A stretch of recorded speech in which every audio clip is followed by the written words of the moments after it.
you really think a scrawny kid like you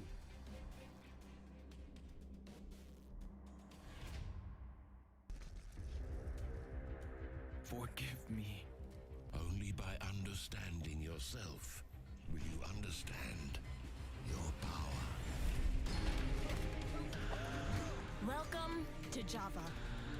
You don't need to worry about some mongrel boy. That stupid prophecy will never come true.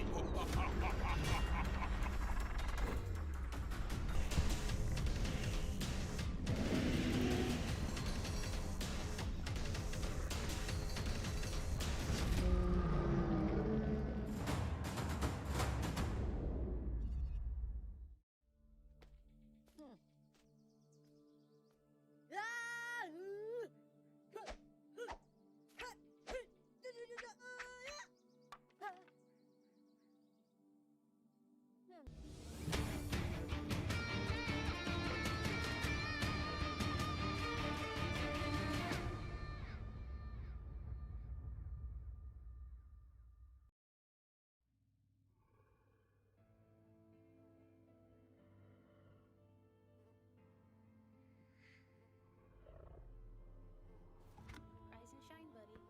Let's go.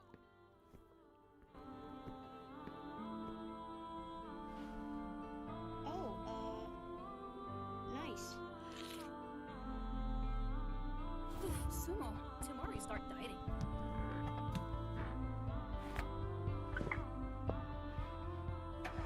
Welcome to the Sky Bistro, ladies, gentlemen, and amphibians.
Ketika para pemimpin Indonesia di Surabaya dihadapkan untuk pengambilan keputusan yang sulit, seorang bocah laki-laki tahu tentang keberanian, kehormatan, dan kemanusiaan. Dia pembawa pesan perdamaian kepada para musuhnya, para pemimpin, proklamasi, dan rakyatnya. I hate everything that makes a war.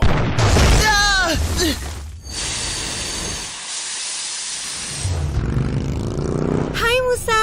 Saya takut menggagalkan misi ini, Tuhan. Saya percaya kamu. Kamu anak ingusan. Where is the code? Kadang kita harus gagal untuk melihat keberhasilan. Kadang kita ketakutan untuk melihat keberanian. Semua itu adalah untuk melihat sesuatu yang kamu percayai sebagai sebuah keyakinan. Republik Indonesia tak statis.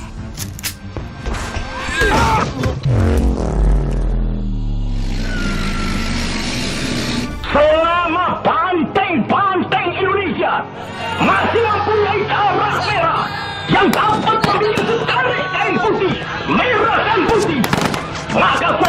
itu tidak akan kita menyerah kepada siapapun juga. Allahu Akbar, Allahu Akbar, Allahu Akbar. Merdeka!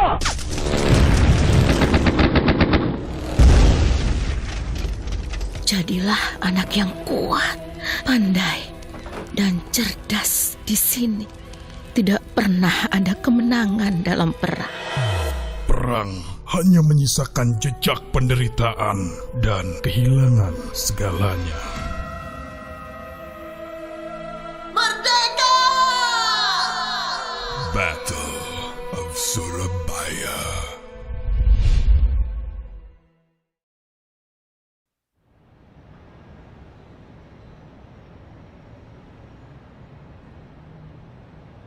Smile to the world, and the world smiles back at you. That's the American saying.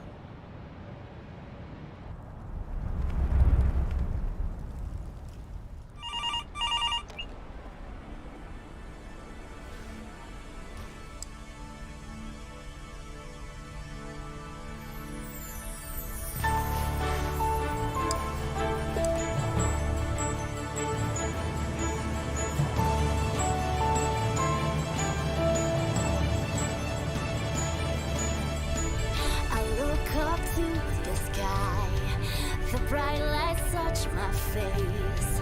I feel the wind blowing my hair as I'm standing here.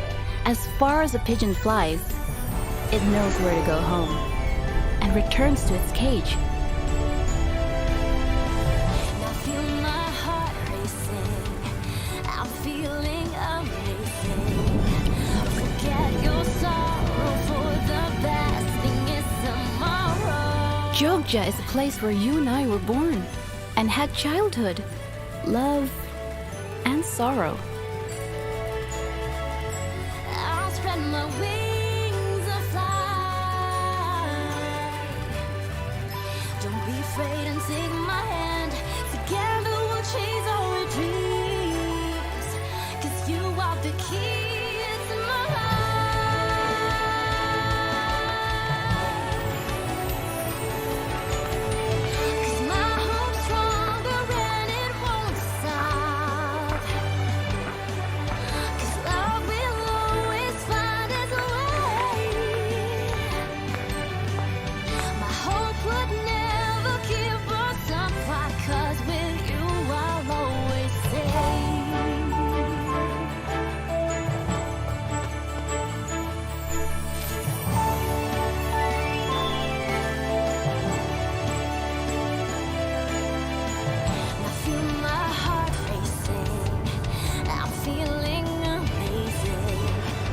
Why did you have to go?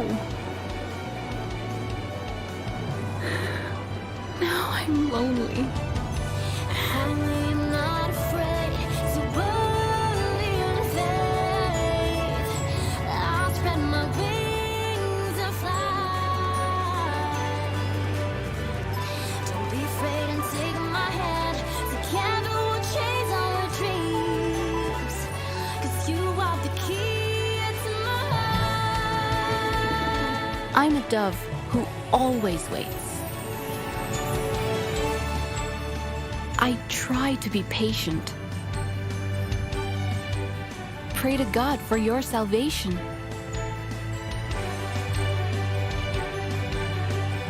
My hope would never keep us apart, 'cause with you I'll always say.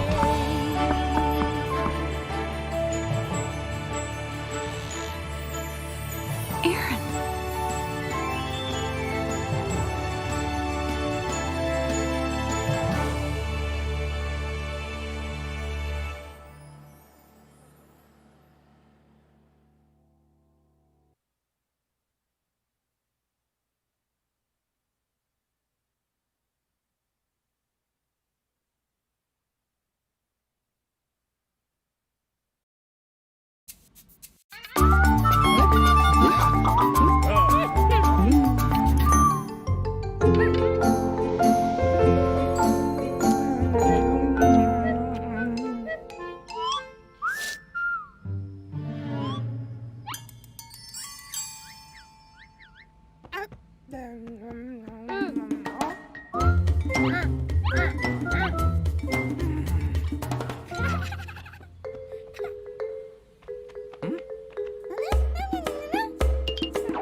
Even when the sky falls down and the earth begins to drown, I'll keep on fighting just to hold you back in my arms. I'll never give up.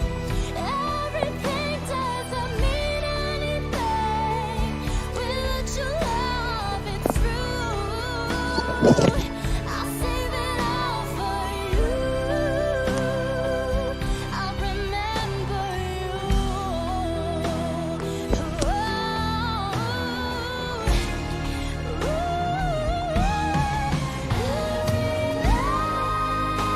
I'll cry till the morning sun. And every night I sing the happiness you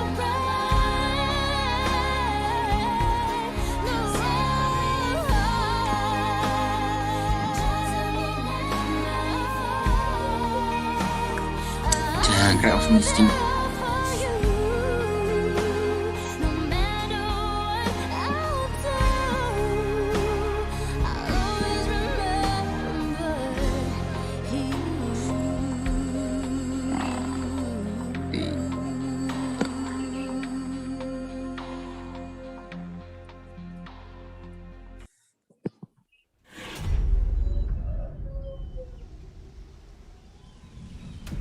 Do you really think a scrawny kid like you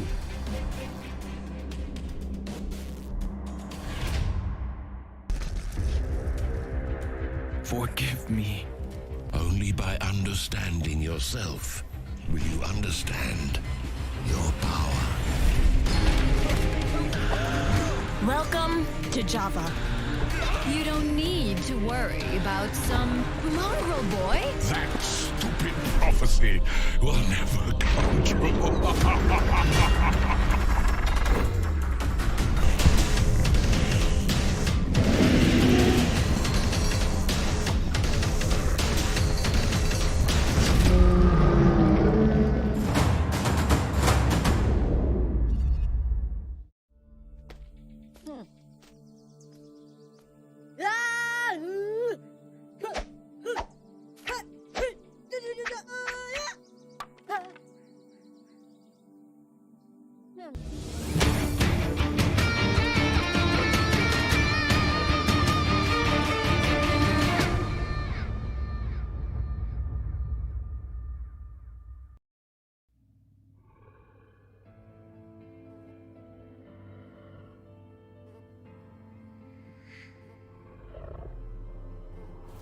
Rise and shine, buddy.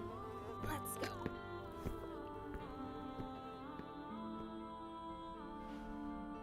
Oh, nice. Sumo, tomorrow you start dieting.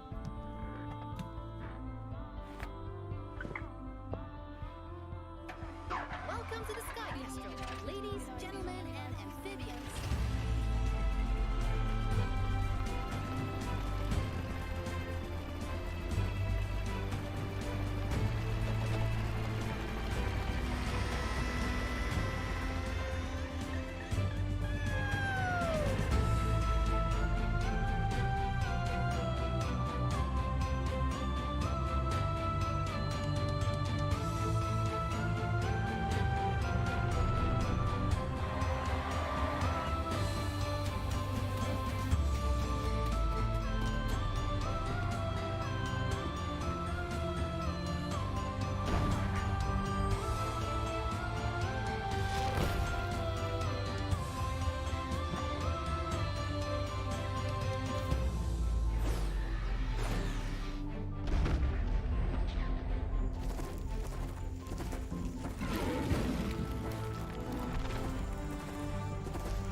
Ketika para pemimpin Indonesia di Surabaya dihadapkan untuk pengambilan keputusan yang sulit, seorang bocah laki-laki tahu tentang keberanian, kehormatan, dan kemanusiaan. Dia pembawa pesan perdamaian kepada para musuhnya, para pemimpin, Proklamasi. dan rakyatnya. I hate everything that makes a war.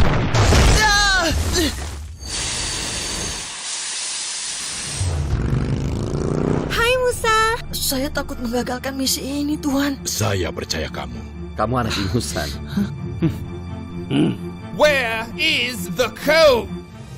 Kadang kita harus gagal untuk melihat keberhasilan. Kadang kita ketakutan untuk melihat keberanian. Semua itu adalah untuk melihat sesuatu yang kamu percayai sebagai sebuah keyakinan. Republik Indonesia dapat statik.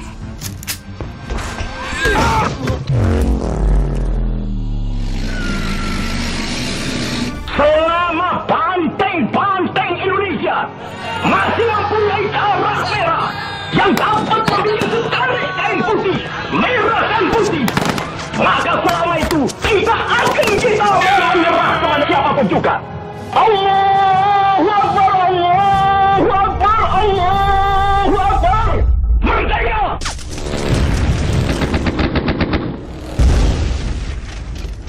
Jadilah anak yang kuat, pandai, dan cerdas di sini. Tidak pernah ada kemenangan dalam perang. Perang hanya menyisakan jejak penderitaan dan kehilangan segalanya. Merdeka!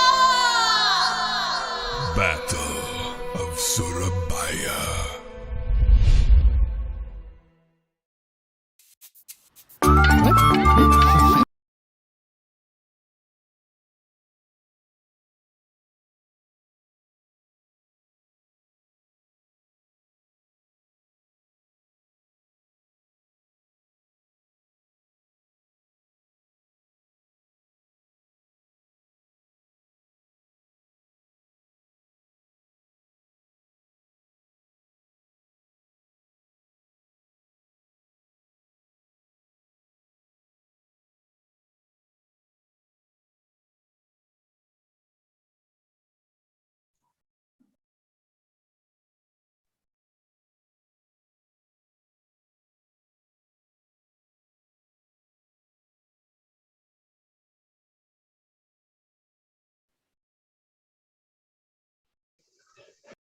Dengar, Mbak. Kedengeran, Bu. Ya.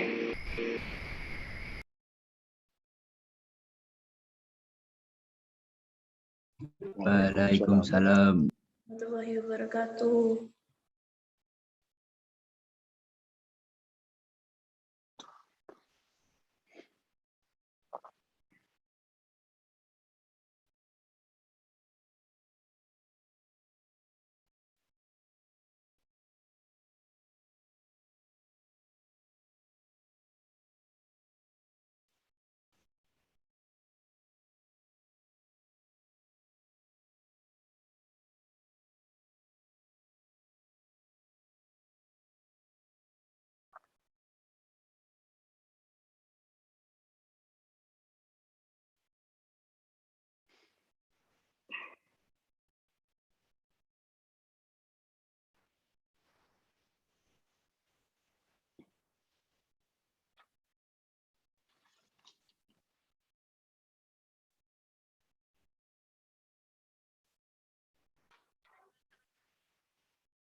love this city.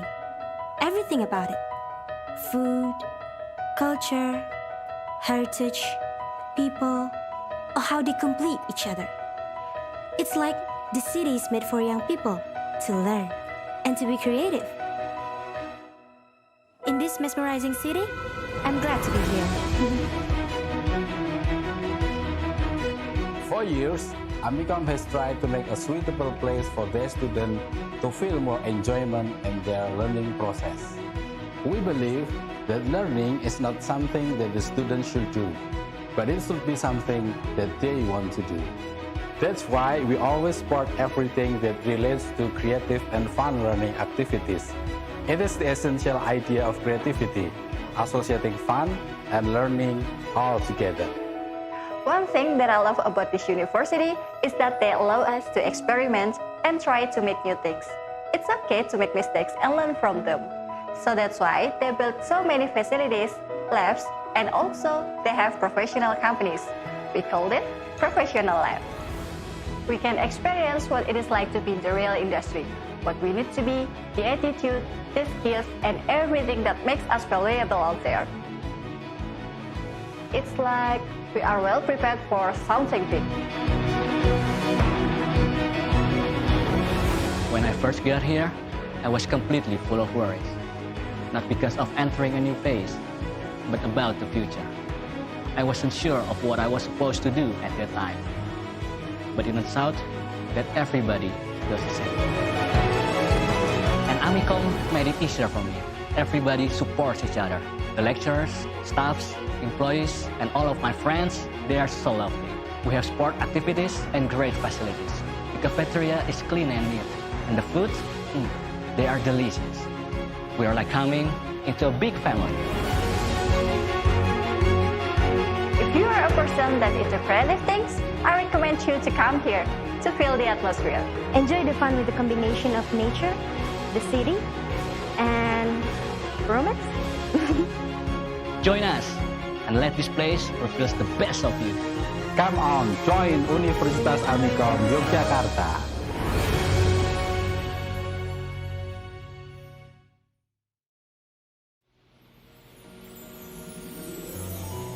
Namaku Aji Saka dari negeri Majeti. Nun jauh di timur, ada sebuah negeri yang bertahtakan Ratna Mutu Manikam bernama Medang Kamulan. Kemakmuran negeri tersebut kemudian membawa keserakahan bagi rajanya yang bernama Prabu Dewata Cengkar. Di balik kekuasaannya yang tanpa batas, sang raja sangat gelisah dikarenakan adanya ramalan tentang seorang anak bangsa manusia yang kelak akan menaklukkan dan menggantikannya menjadi raja.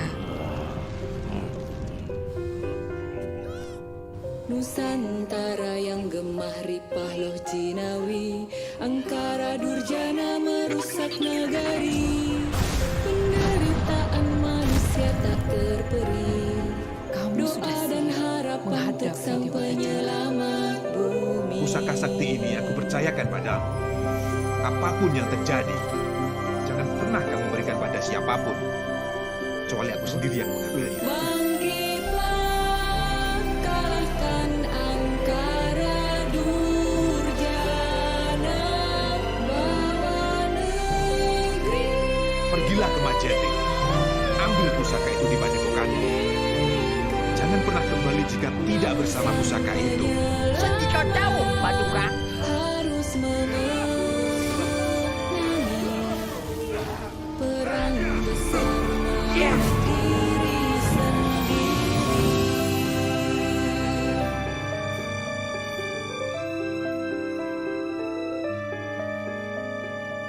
Kejahatan akan tunduk dan takluk pada jiwa suci yang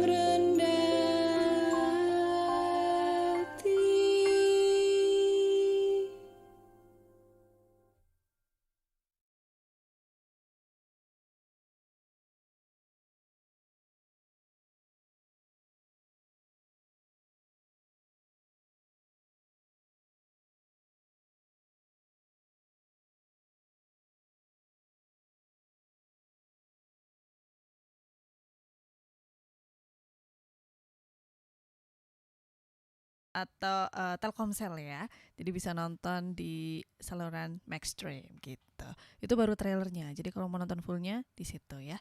Oke. Jadi kali ini webinar ini bolehlah kita cakap Malaysia, bisa kita bahasa Indonesia atau in English ya. Jadi 3 bahasa ya.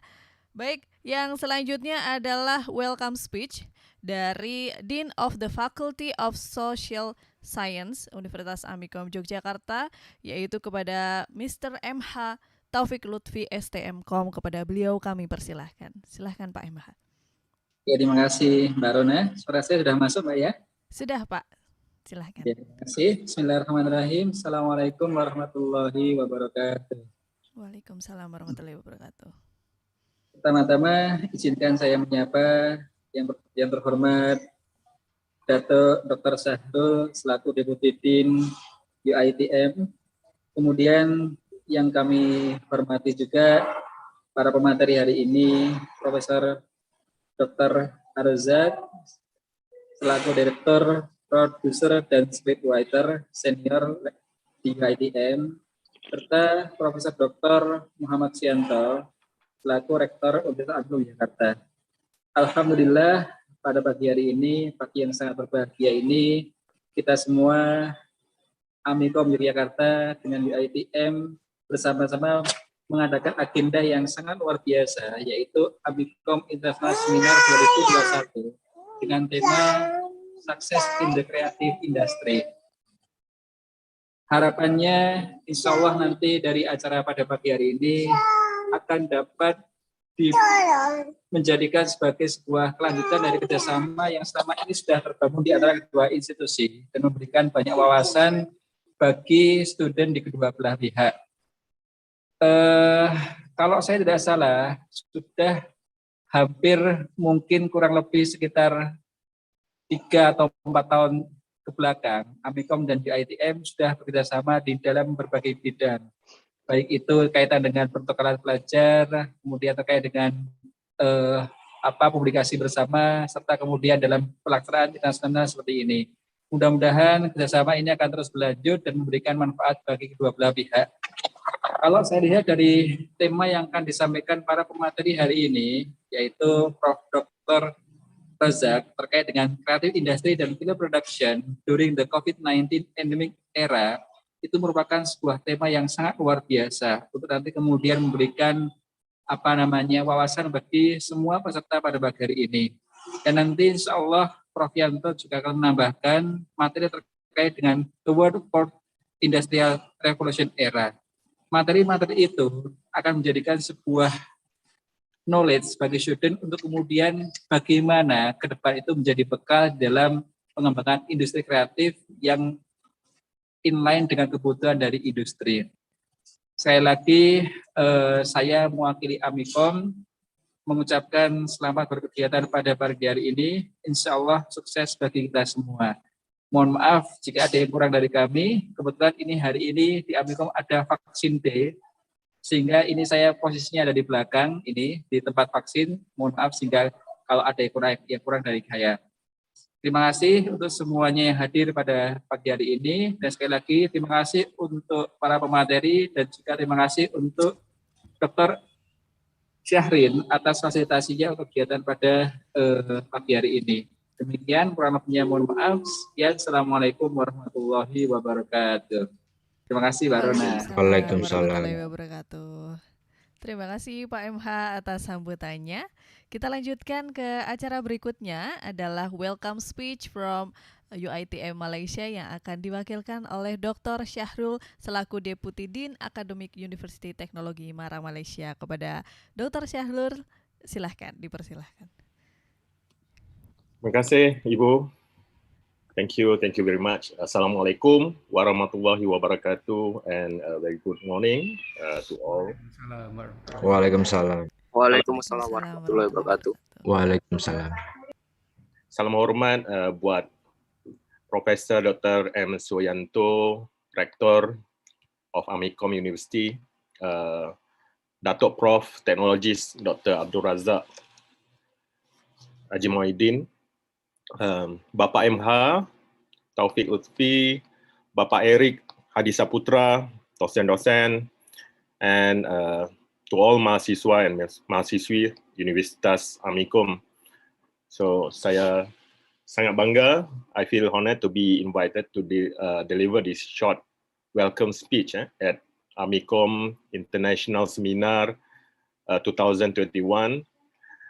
Saya fikir tema kali ini, success in the creative industry, I think is very relevant in discussing our situation nowadays.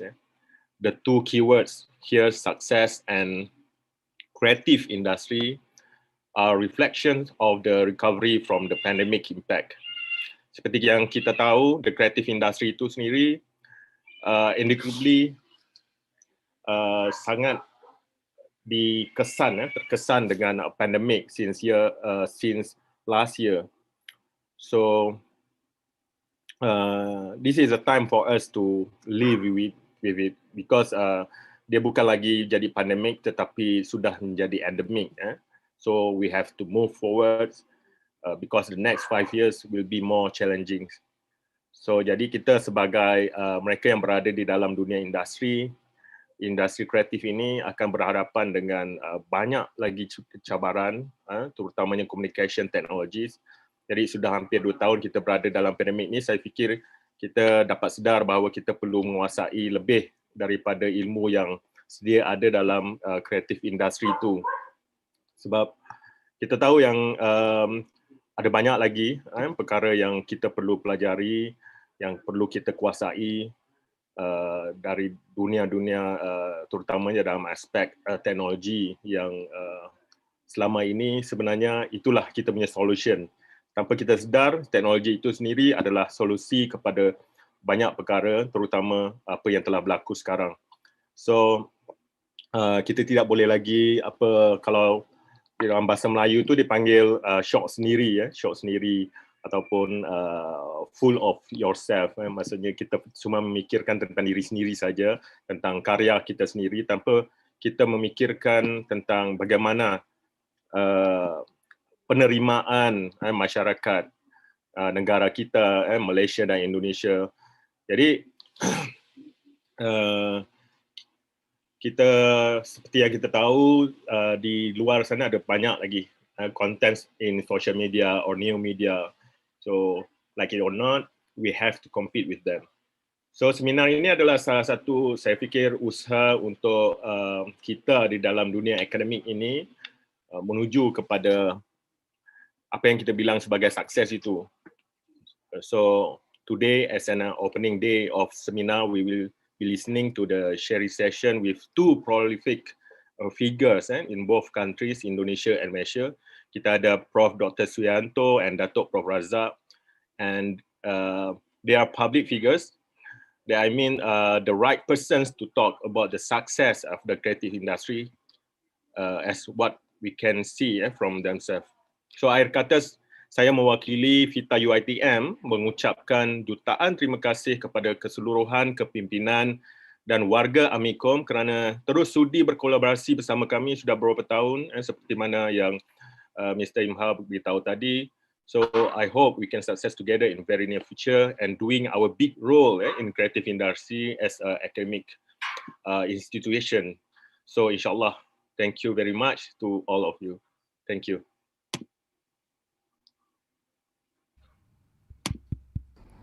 Ya, terima kasih Dr. Syahrul atas welcome speech-nya ya. Baik, akan kita lanjutkan ke acara berikutnya. Yang selanjutnya adalah acara intri dari Sukses in the Creative Industry International Webinar. Tapi sebelumnya saya akan mengenalkan moderator pada pada pagi hari ini. Ini adalah salah satu dosen favorit di Universitas Amikom Yogyakarta. Beliau mengajar di program studi arsitektur ya. Langsung aja kita kenalan. Halo, selamat pagi Mbak Risa. Pagi Mbak Rona, thank you for introducing me. Apa kabar Mbak Risa? Alhamdulillah, baik-baik. Alhamdulillah baik ya. Baik Mbak Risa, udah siap ya untuk moderator acara pagi hari ini? Yap, insya Allah siap. Siap, baik. Acara selanjutnya akan dipandu oleh Mbak Risa. Silahkan Mbak Risa. Okay, so is it okay if I speak in English, right? Yes, it's okay. Okay, thank you, Mbak Rona. Okay, good morning, ladies and gentlemen. Assalamualaikum warahmatullahi wabarakatuh. Waalaikumsalam warahmatullahi wabarakatuh. Okay, allow me to give a warm greeting first. Excellencies, Professor Dr. M. Suyanto, MM, Rector of Amikom University, and also will be the speaker today.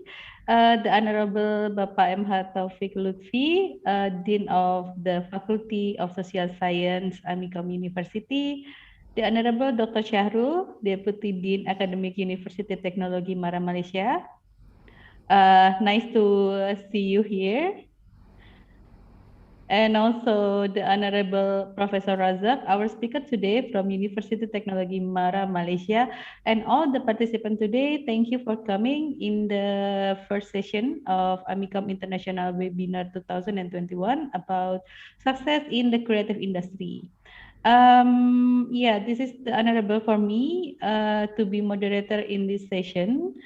And I hope you all stay safe and healthy no matter where you are, and we can face this challenge of pandemic together, inshallah. Okay, today we will have outstanding presentation from our special guest today. He will talk about creative industry and film production during the COVID-19 pandemic era, who I believe will enrich our insight and knowledge in this moment. But before the presentation begin, allow me to introduce the speaker today. He is Dato Professor Dr. Razak Muhyiddin.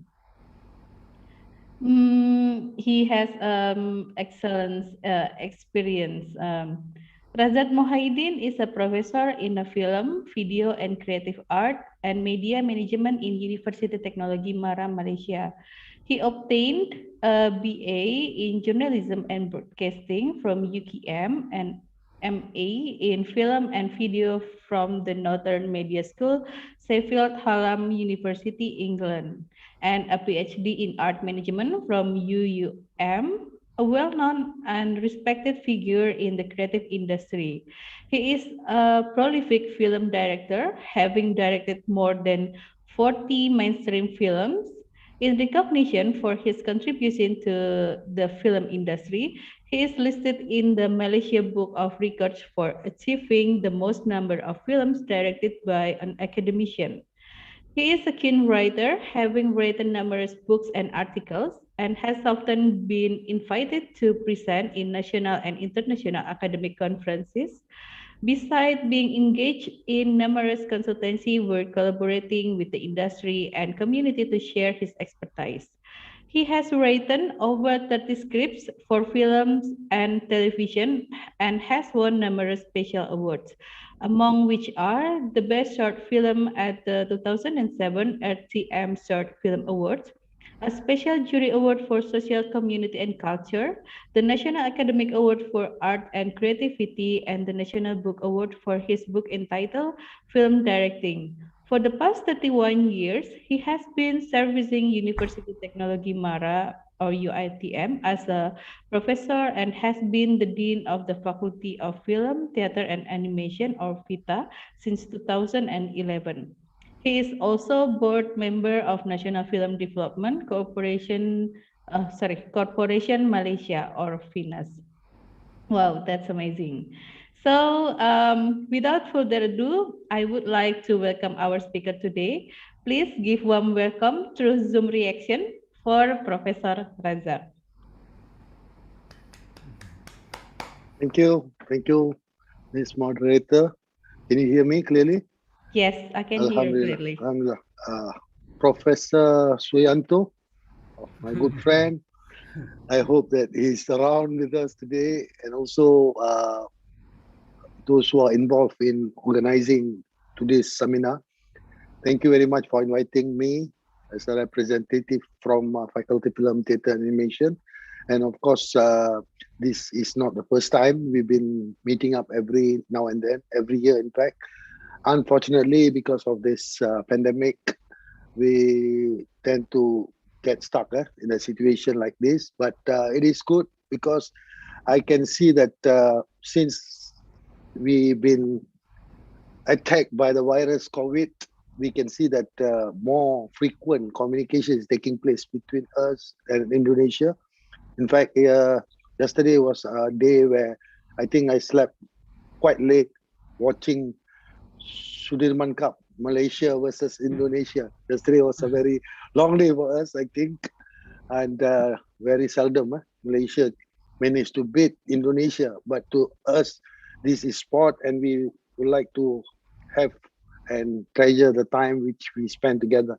Basically, today's creative industry in endemic era actually is basically some situation which we never came across most of the time. This is something new which is happening to us, although it has been almost 2 years since we been attacked by this virus 19. But we can see that since then, the overall creative industry is having problem to get what you call to move forward based on the situation at this particular time. But to me, this particular difficult time is the most important time for us to build our content. Today I will be helped by Mr. Azlan Shah. He's helping me in terms of helping me with these slides. We can see that next slide, please. We can see that agenda for today, roughly within this 1 hour, we try to cover all this cinematography, my introduction, from script to screen, filming in endemic era, not pandemic era, endemic era, and also moving forward. Next one, please.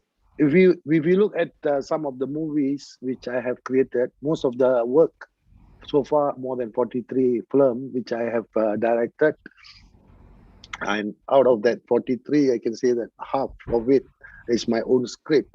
And most of the stories which been created by myself is not something which just came across in a time being, but it is a process where I have to build. Saya terpaksa melihat, mendalami, mencipta idea dan sebagainya. That is the role of a director in terms of creating what we call as, normally we use the terminology like working or trying to come out something out of the box.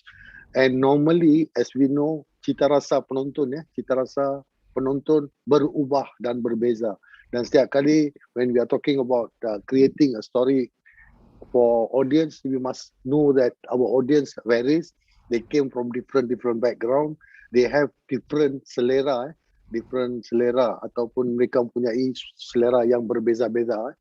Dan selera ini berasaskan kepada kemahuan, cara hidup dan juga apa saja yang dipelajari oleh mereka. Kalau kita perhatikan di slide ini Selamat Hari Tak Jadi is a movie which I directed last year when the pandemic was at the corner of our industry, and that's the very difficult time, especially when you are talking about gathering 50 workers in a shooting area and trying to follow all the SOP, standard operation procedure.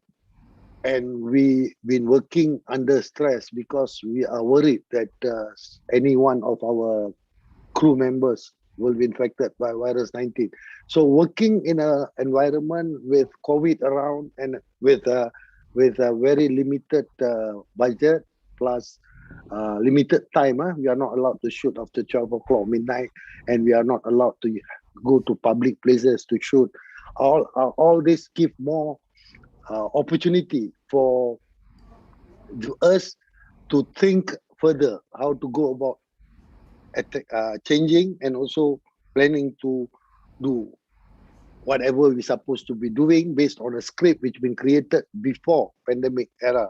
Meaning to say that there are a lot of changes being made in order to fulfill the storytelling, but at the same time, without knowing that the COVID coming, we are not allowed to shoot after 12 o'clock midnight. We are not allowed to shoot outdoor, things like that. It really challenged the director and the crew members to come out with something which need to be done smartly, but within the reach of the script overall. Selamat Hari Tak Jadi is a thriller which also got element of surprise, which we managed to change a lot of content in the script in order to cater for pandemic era at that particular time. And if you see the difference between pandemic and endemic, we can see that pandemic is time where we've been struck by COVID and we are having that problem. But endemic is the time where we recover. We try to recover and live within the virus. Next, if you see what is the role of a director, especially when we are talking about can I have next slide, please? Okay. But before that, actually, I have a short trailer for you to watch before we continue with the role of the director. We can watch and we can see that this particular trailer is related to a shooting which has been done while we are having pandemic around. Yeah.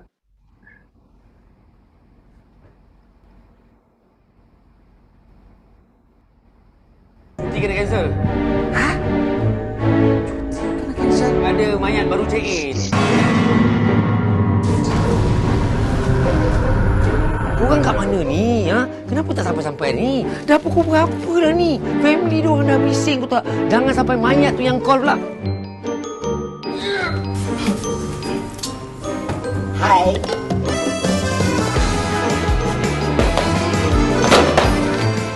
Dia ni kena sampuk dengan hantu siap yang tak ada permi. Hah? Macam mana ni Pak Hamid? Besok kan dah hari raya.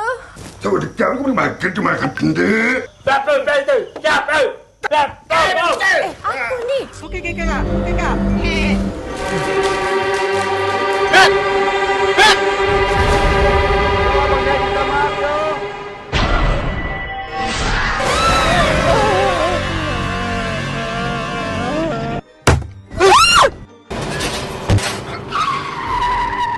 Kita langgar apa tadi tu, Syam?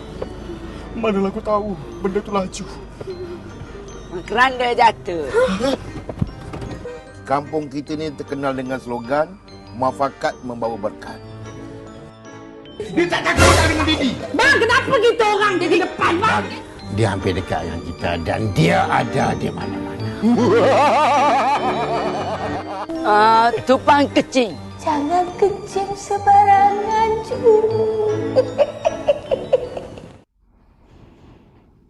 Buy one, free one. Lazada 10-10 Tenaga deals. Lazada.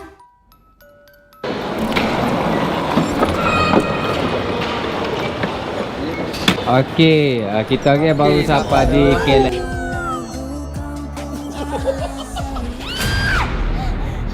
Aku tak boleh semua kecil kau kat ni. Korang semua akan menyesal tau. Korang tunggulah nasi korang. Monster prank kita untuk kali ni. I'm really disappointed in you. We have no choice but to expel her from the college. You guys, better watch out.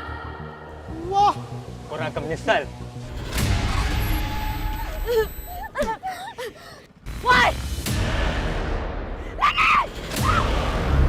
Ini nampak pembunuh tu. Kalau ada masalah yang datang nanti, korang nak menyesal pun dah lambat. Kawan-kawan yang saudara dengan kita pun belum tentu nak tolong.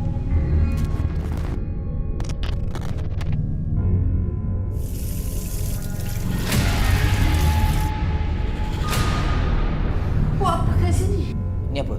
Darah kan? Aku terpegang. Kau pembunuh sebenarnya kan?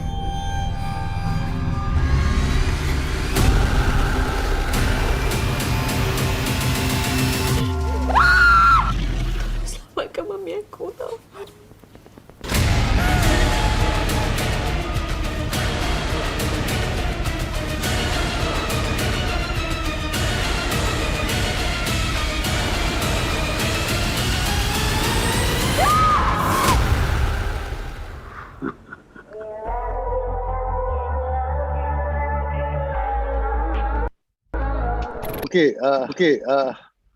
If we watch the both trailer, both been done while the pandemic's on.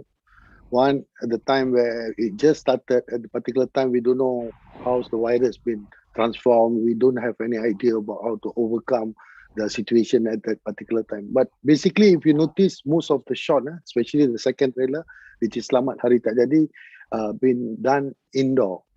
Almost 95% of the shot been created indoor, because that's the most easiest way of coming out with a shot and follow the SOP which been created and also been implemented by Malaysian government. And if you notice, basically to create this kind of shot, then with a script which is already there, I can hear my voice again. It's bouncing. Okay.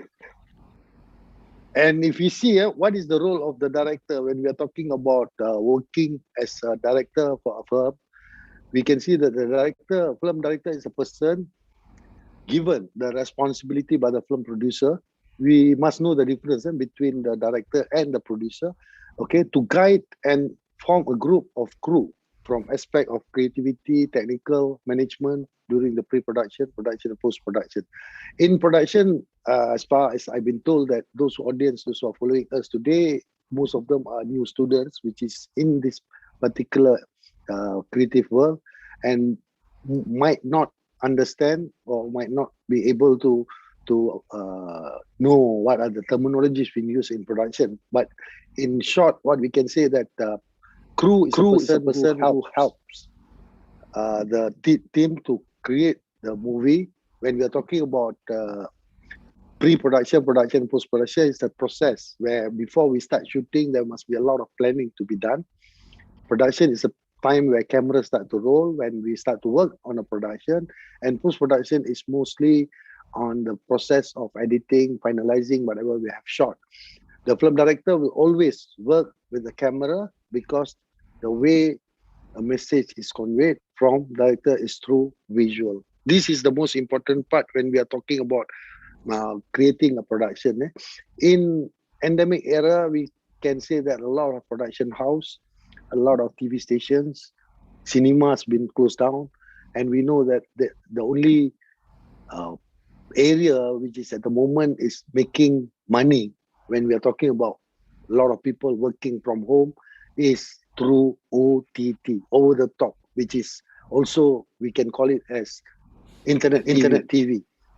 When we are talking about internet TV, we can say that a lot of streaming been done, and this is the real area where we can talk about how to go about using our production, using our visual which we have been created to show to public. There are a lot of situations. If you see the next slides, we can also see, next slide please.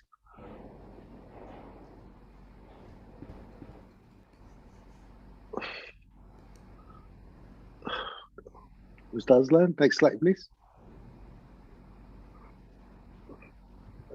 Siap, Prof. Having some difficulties. Yep. Okay, well, we are handling that. We can also say that film director's definition, sometimes the result of the product they produce can change society's perception of the world, and indirectly here shows that how strong the film director's influence towards society. When we are talking about this, we can always know that when we are being given the opportunity to work on any production, might be like myself, might be Prof. Suyanto, we've been working in this area for a long duration, movies, feature films. But as a students, I can say that endemic era is the best time for us to use whatever tools we have. For example, our handphone. We can also use our imagination to create a good storyline, because a lot of students at the moment, we can say that they are beginning to make money using their mind, their brain, their ideas, their creativity to show and portray their work with a very short clips of things which always been loaded into social media and also OTT for audience to watch. And at the moment, with the development of digital world, we can say that to make a visual, to create a visual, compared to last time, maybe 20 years, 10 years, 15, 20, 30 years ago, it is a bit difficult for us to work for a very short movies, things like that. But now, with handphone, with all the technology which we have at the moment, we can even create visual through, we can tell story through using our own phone. Next slide, please.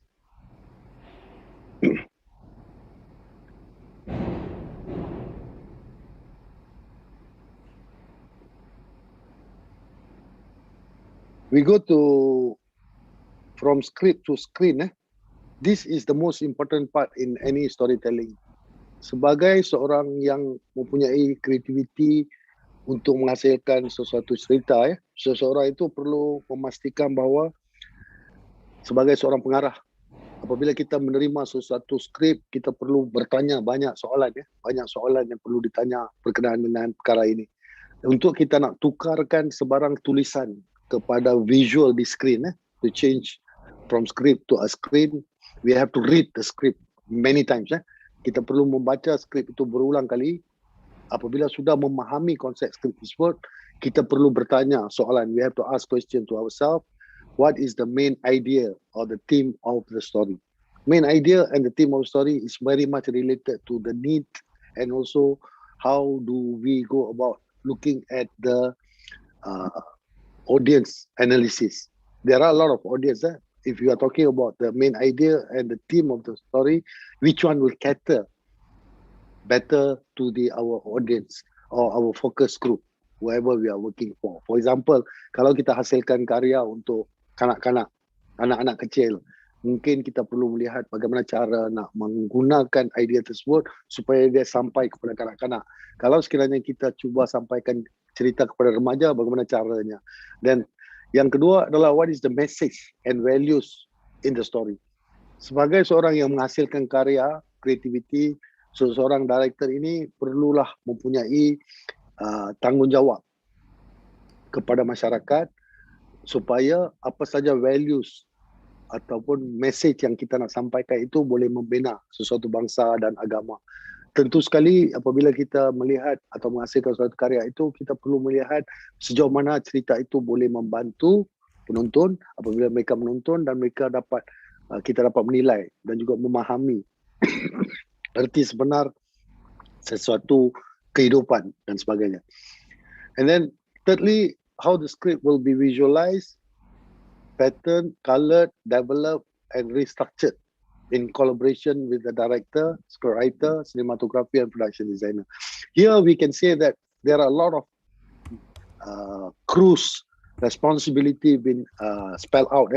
We are talking about as a director, sometimes the director is not the scriptwriter. The scriptwriter will create a story. The director will be the one who will be coloring the script to change the script into a screenplay and also restructure the story and work together with the cinematographer and production designer.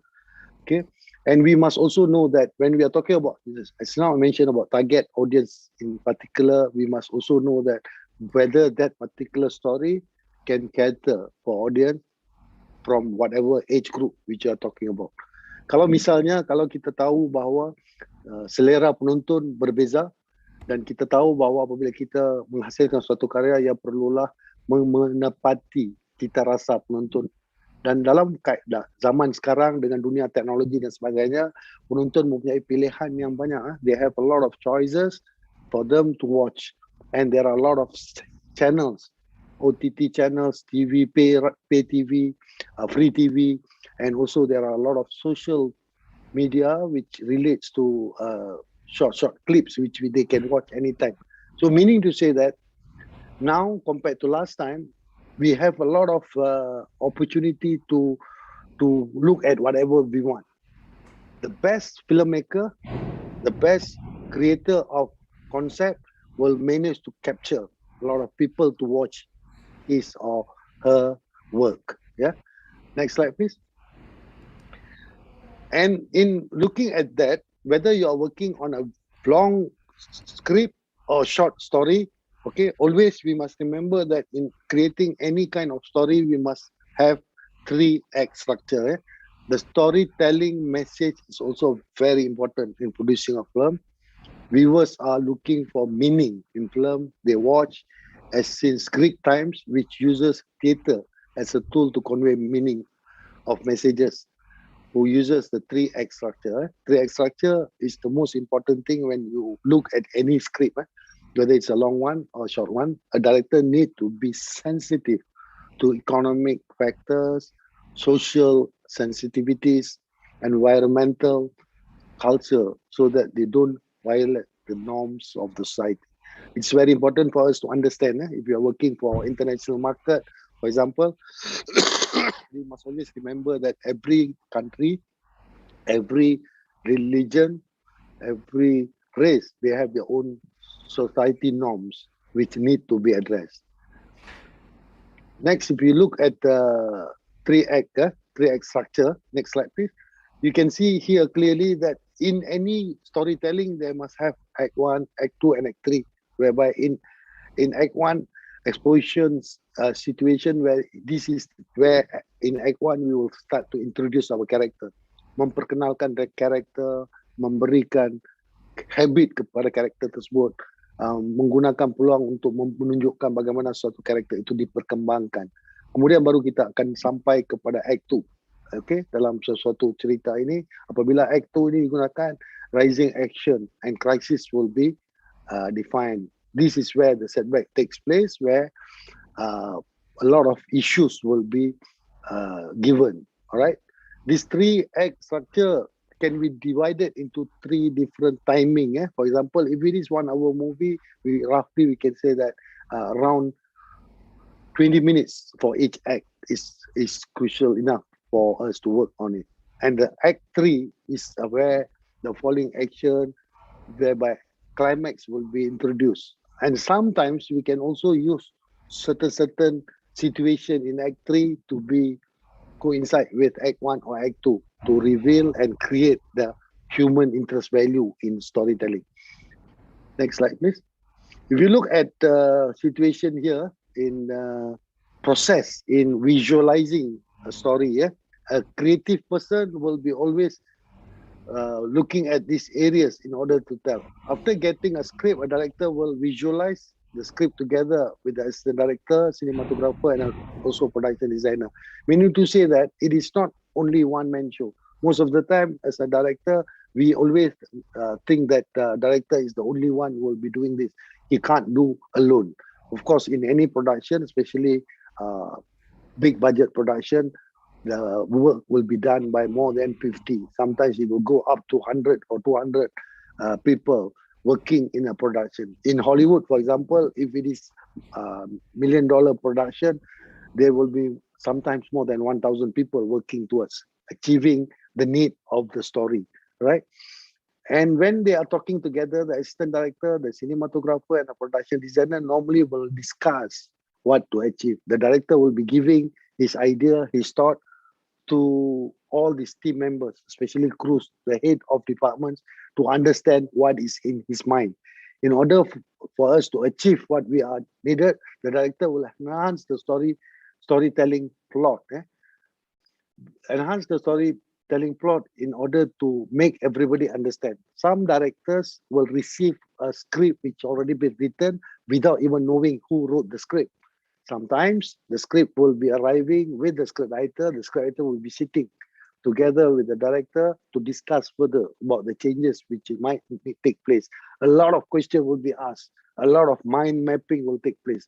When we are talking about mind mapping here, it's a process where the director will visualize shot by shot while reading the script, right? We will see the example later on, how to go about that. And then he will create what we call as a shooting script and shot for each visual from the script, right? Shot from each visual, as we know, shot been created in very many sizes. We can go from as small as extreme close-up to as big as long shot, okay, or establishing shot. Okay, the director will finalize pre-visualization thought in a storyboard. This is something which you must also remember, that whatever we see, we have to put it on paper so that everybody, the team members, will understand what is in the director's mind. Some directors, they are not good in terms of using their words to describe things, but by creating storyboarding, it will give clearer picture. Storyboard adalah proses sama seperti menghasilkan komik, ya, dilukis satu persatu untuk membantu memahami apa yang perlu dan apa yang ada pada sesuatu skrip tersebut. Next one, please. If you notice, development of idea into a script. Creative part ni in pandemic era especially is the most important part, whereby a lot of time spent at home. Ramai yang mempunyai masa yang banyak kerana aktiviti-aktiviti yang selalu kita gunakan untuk berada di luar sudah dikurangkan. Jadi ini masanya untuk setiap seorang siswa, mahasiswa-mahasiswi di Amikom ataupun di UiTM. This is the best time for us to develop ideas. Ideas, whenever you develop any kind of ideas, actually it is already an asset, right? Because no film, no stories, no creative creation can come out without any ideas. Of course, idea is the most crucial part when we are talking about creative industry. When we get some ideas about what to go about, from there we have to create what we call as a rough treatment. Rough treatment, untuk makluman semua, rough treatment adalah proses meletakkan apa yang akan berlaku secara ringkas, okay? Apa yang akan berlaku dari satu babak ke satu babak yang lain, from one to another scene, from first scene to the last scene, in a very few words. Beberapa patah perkataan sahaja digunakan untuk diceritakan tentang apa yang berlaku di babak pertama, babak kedua, babak ketiga. Kemudian barulah kita akan menghasilkan comprehensive treatment. Comprehensive treatment adalah proses memperdalamkan setiap babak.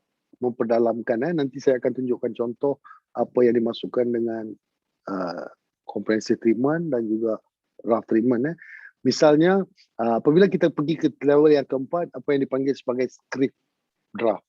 When we are creating a draft for a script, at that earlier stage, it might not be very, very thorough, as long as it can give some ideas about what we are going to shoot. Because every single production, you have to start with a shot. A combination of shots will create a scene. A combination of a scene will create a story. A long story. Maknanya di sini apabila shot-shot itu dicantum-cantumkan, maka dia akan menjadi satu babak. Apabila babak dicantum-cantumkan, maka dia akan menjadi satu cerita. Babak tidak boleh berdiri dengan sendiri, begitu juga shot tidak boleh berdiri dengan sendiri. Apabila skrip itu sudah disiapkan, maka director akan menghasilkan apa yang dipanggil sebagai shooting script. Shooting script yang perlu dihasilkan sebelum sesuatu penggambaran dimulakan, before each shooting takes place. So this areas is the most important part, and this is the best time, especially when we know that there's not much of work to do at the industry. Gathering ideas is the most important thing, because once you have already gathered idea, you have an idea, you have transformed your idea into a script, it is already an asset, meaning to say that a lot of selling needed to be done later, but definitely if you are a good script writer, you can manage to sell your script in future. There are a lot of script of mine which I create 10 years ago, 15 years ago, been transferred after 15-20 years, only it's been transformed into a good story, although I have to wait for 10 or 15 years before turning the script into a film. Dia sebenarnya memberi ruang kepada kita untuk mencantikkan lagi skrip. Semakin lama skrip itu disimpan, semakin bagus untuk kita, kerana dari masa ke semasa kita boleh betulkan skrip tersebut. Dan pernah ada satu skrip yang saya hasilkan semasa saya mahasiswa, ketika itu selepas 20 tahun sahaja saya dapat menukarkan skrip tersebut menjadi sebuah filem. Alright? Dan seterusnya, edited script ini adalah proses membetulkan skrip tersebut selepas sesuatu penggambaran dibuat untuk tujuan reference, arkib dan sebagainya. Next please.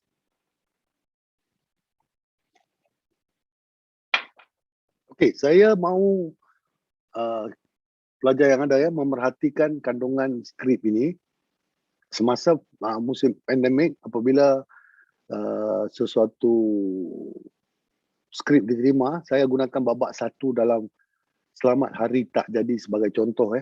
Ini adalah skrip pertama yang diterima. Kalau kita boleh bacakan di sini, apa yang saya terima ketika itu belum lagi pandemik. Maka kita sepatutnya membuat penggambaran di kawasan basement, di luar kawasan, Dan apabila tidak dibenarkan membuat penggambaran secara terbuka, maka keseluruhan babak 1 ini perlu diubah. Kalau kita ikutkan, apabila kita terpaksa mengubah cerita tersebut, kadang-kala director bersama tim dan kru akan berbincang dan director terpaksa mengubah keseluruhan. Saya sengaja memilih babak 1 dalam Selamat Hari Tak Jadi untuk dilihat perbezaan yang begitu ketara antara babak 1 yang dihasilkan oleh penulis skrip dan bagaimana skrip tersebut ditukarkan. Babak 1 dalam cerita ini sebenarnya adalah mimpi. Mimpi. Jadi mimpi boleh berlaku di mana saja, apa saja dalam keadaan. Jadi sebagai seorang director, apabila visualization diambil kira, kalau kita lihat, saya bacakan sebentar lalu bagi yang mungkin terlalu kecil untuk dibaca. Kita boleh tahu watak dalam cerita ini adalah Hani. Baru saja pulang dari college, berjalan seorang diri menuju ke kereta Mini Cooper-nya. Sila ambil perhatian, kereta Mini Cooper. Okey, Mini Cooper. Hani menyusuri basement parking yang agak gelap. So, lokasinya adalah basement. Dalam keadaan ketakutan, Hani seperti melarikan diri dari sesuatu dan menoleh ke belakang. Lampu yang malap di basement parking terpadam satu persatu. Hani mempercepatkan langkah menuju kereta, dicapainya kunci kereta di dalam handbag, mengeletar tangan Hani, mengeluarkan segenggam kunci dan jatuh. POV, point of view. POV semakin laju merapati Hani yang sedang bercangkung mencari kunci. Hani yang ketakutan berjaya menjumpa kunci tersebut. Unlock kereta, memasuki kereta, menoleh kiri kanan. Hani perasan tiada siapa, dia menghidupkan enjin kereta. Belum sempat, tiba-tiba kepala lembaga misteri muncul di depan windscreen. Menyebabkan Hani terkejut, menjerit. Dia cuba hidupkan kereta tapi tidak berjaya. Hani yang menjerit keluar berlari dari kereta dan melihat susuk tubuh Hani berlari dari belakang. Hani menoleh dan perasan. Dan dia mempercepatkan langkah dan sebagainya. Kalau kita perhatikan di sini, di hadapan Hani terdapat sebuah kek hari jadi bersama lilin telah dipasang, dinyalakan. Okay, ini adalah key dia, kek hari jadi.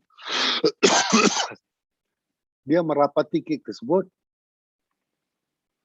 dengan dia didatangi oleh lembaga misteri yang menakutkan dengan muka seakan bertopeng dipenuhi darah sedang terapung di atas.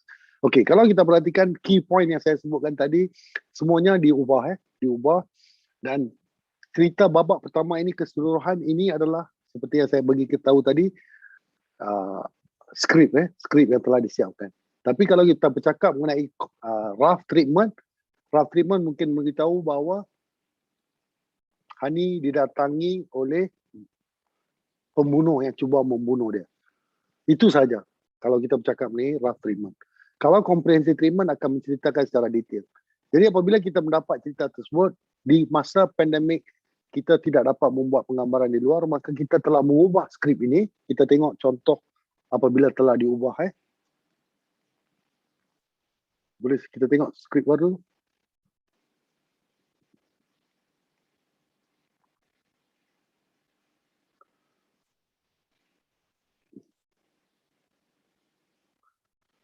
Okey, apabila kita buat perbincangan satu persatu dengan ni, babak 1 ini telah ditukar ke kawasan dalam rumah yang kosong, rumah tinggal.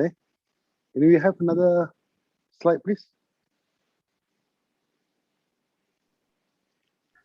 Is it appearing now, Prof? Ya, okey. Okey, kalau kita lihat dalam sebuah bilik yang menyeramkan, dipenuhi dengan lilin, menyala. Saya minta yang ada di sini boleh membaca dulu perubahan yang dibuat. Kita tukar keseluruhannya, tidak lagi menggunakan kereta, tidak lagi ada basement, kita tukar. Cuba baca babak ini dan kita akan melihat visualnya sekejap lagi. Baca di sini, dalam sebuah bilik yang menyeramkan dipenuhi dengan lilin yang menyala, kelihatan Hani diikat, mulutnya ditutup dengan kain, tidak sedarkan diri. Apabila tersedar dalam keadaan lemah, memerhati keliling, melepaskan ikatan, keluar dari bilik. Berjalan dari bilik, di luar bilik terdapat 4 mayat terbaring di lantai dengan kain kapan putih. Hani terkejut apabila melihat mayat-mayat tersebut.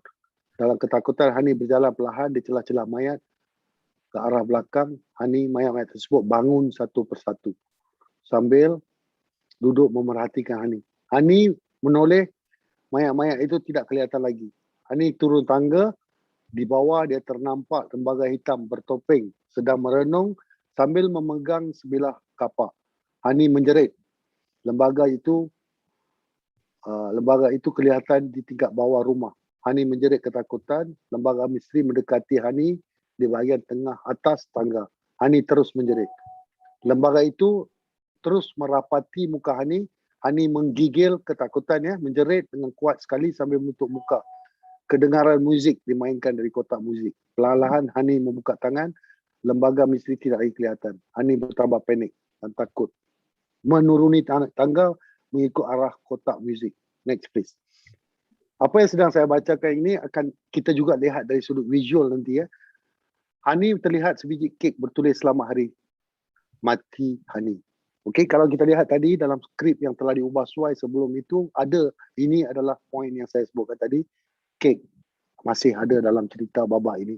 Kelihatan sebuah kotak muzik bekas lilin bersebelahan kek tersebut betul-betul di tingkat hadapan. Dia lemah, longlai, takut. Kotak muzik dan bekas lilin tidak lagi berada di depan. Hani menoleh kiri kanan. Hani terkejut, menjerit dan berlari ke arah pintu. Hani berlari di tengah-tengah ruang, sekali lagi terkejut melihat lembaga muncul. Right? 3 mayat berdiri dan memerhati. Dalam keadaan takut dan cemas, Hani menoleh ke belakang dapati lembaga tersebut. Dan next page berikut, kalau kita tengok daripada yang tadi apabila diuraikan babak berikut, page berikut please. Hani melihat sebiji kek tertulis lembaga tersebut. Di endingnya kita akan lihat di sini Hani menoleh ke belakang dapati lembaga misteri betul-betul berada di belakang, lalu dia rebah. Lelaki misteri tersebut menetap Hani dengan kapak. Hani menjerit. Okey, kalau kita lihat cerita yang saya ceritakan secara ringkas untuk babak pertama ini, sekarang kita lihat visualnya.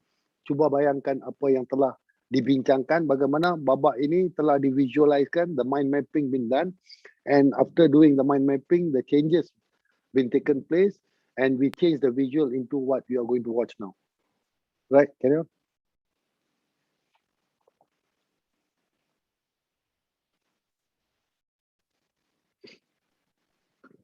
Give me a second, bro. Okay, while waiting for that, just for your information, if you notice that first, we have to change the storyline 100%. It is an opening scene of the story. Secondly, we can see that it's being done indoor, not outdoor, based on the situation at that particular time. Thirdly, there are a lot of elements like topeng, hantu, bunuh, kek, diadakan. And when we talk about genre, when we are talking about genre, when we are talking about the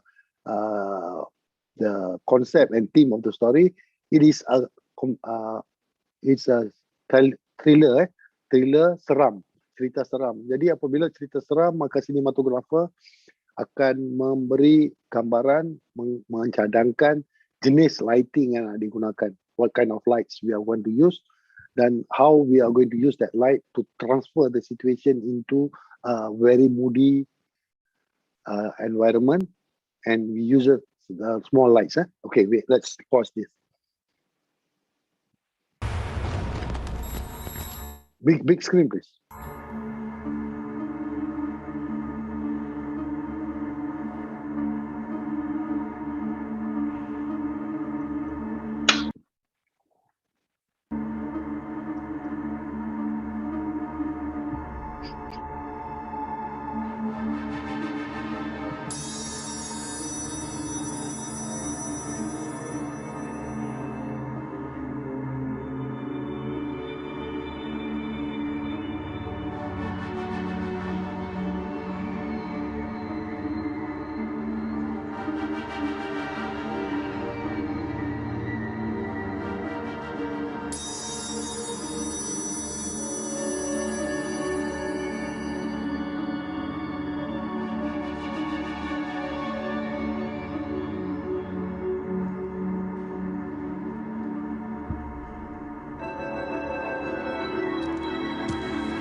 Okay, kalau diperhatikan babak pertama opening scene, basically kalau kita tahu cerita yang kita sudah tahu dalam asalnya rough treatment is only mentioning about Hani bermimpi.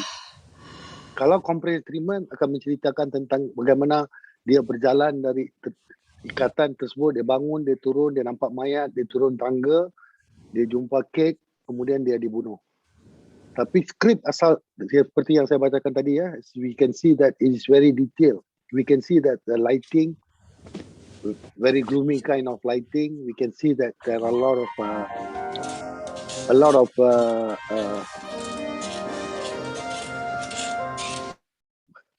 there's a lot of candles being used to create that environment. We can also see there are 4 different kind of environment tents happening, and of course this is meant for a big screen, layar lebar. Apabila layar lebar dengan sound system yang proper, dia akan memberi mood yang lebih baik. Menonton dalam menggunakan komputer begini mungkin soundnya tidak sampai ya.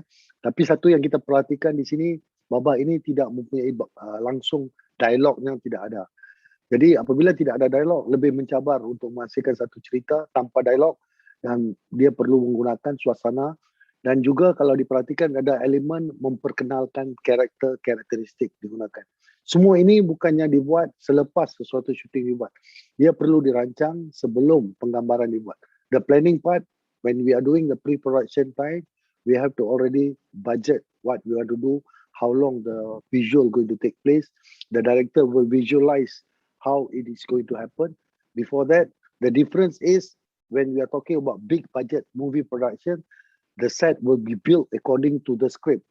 But here, especially I believe in Malaysia or Indonesia, normally the set will be there already.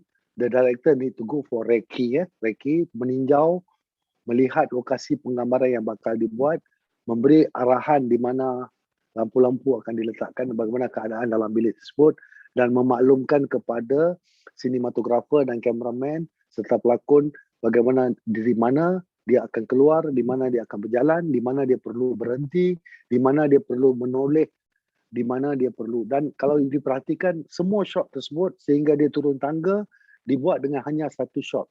Maknanya tidak boleh berlaku sebarang kesilapan. You cannot create any errors because a single error will need to be done again and again. Maknanya shooting tersebut perlu diulang balik. Kerana kesilapan itu akan menyebabkan kita tidak ada shot untuk dicantumkan. Kerana dia dibuat dalam bentuk satu shot yang panjang. Kalau kita lihat apabila mayat-mayat itu ditunjukkan bangun, kemudian kita menggunakan teknik kamera approaching the character, mayat-mayat tersebut hilang. Bagaimana dihilangkan mayat tersebut perlu dirancang juga. Dia tidak boleh just simply stop the camera because the camera is still rolling. So you have to make sure that you must plan where the people will be moved to. They must be outside the camera area in order for the audience to feel suddenly the main character is looking at empty space. So this is important, for us to understand how every single work happens. And in order for all this to take place,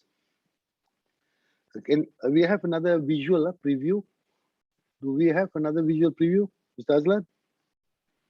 We have one more, the making of Shift Malam Raya, Prof. Perhaps you can resume with the film organization chart, Prof. Okay, all right. If you look at the film organization chart, make it bigger, please. And we notice that these are the team, these are the head of departments which will be involved in every production. All these people must be creative enough in order to help out the production.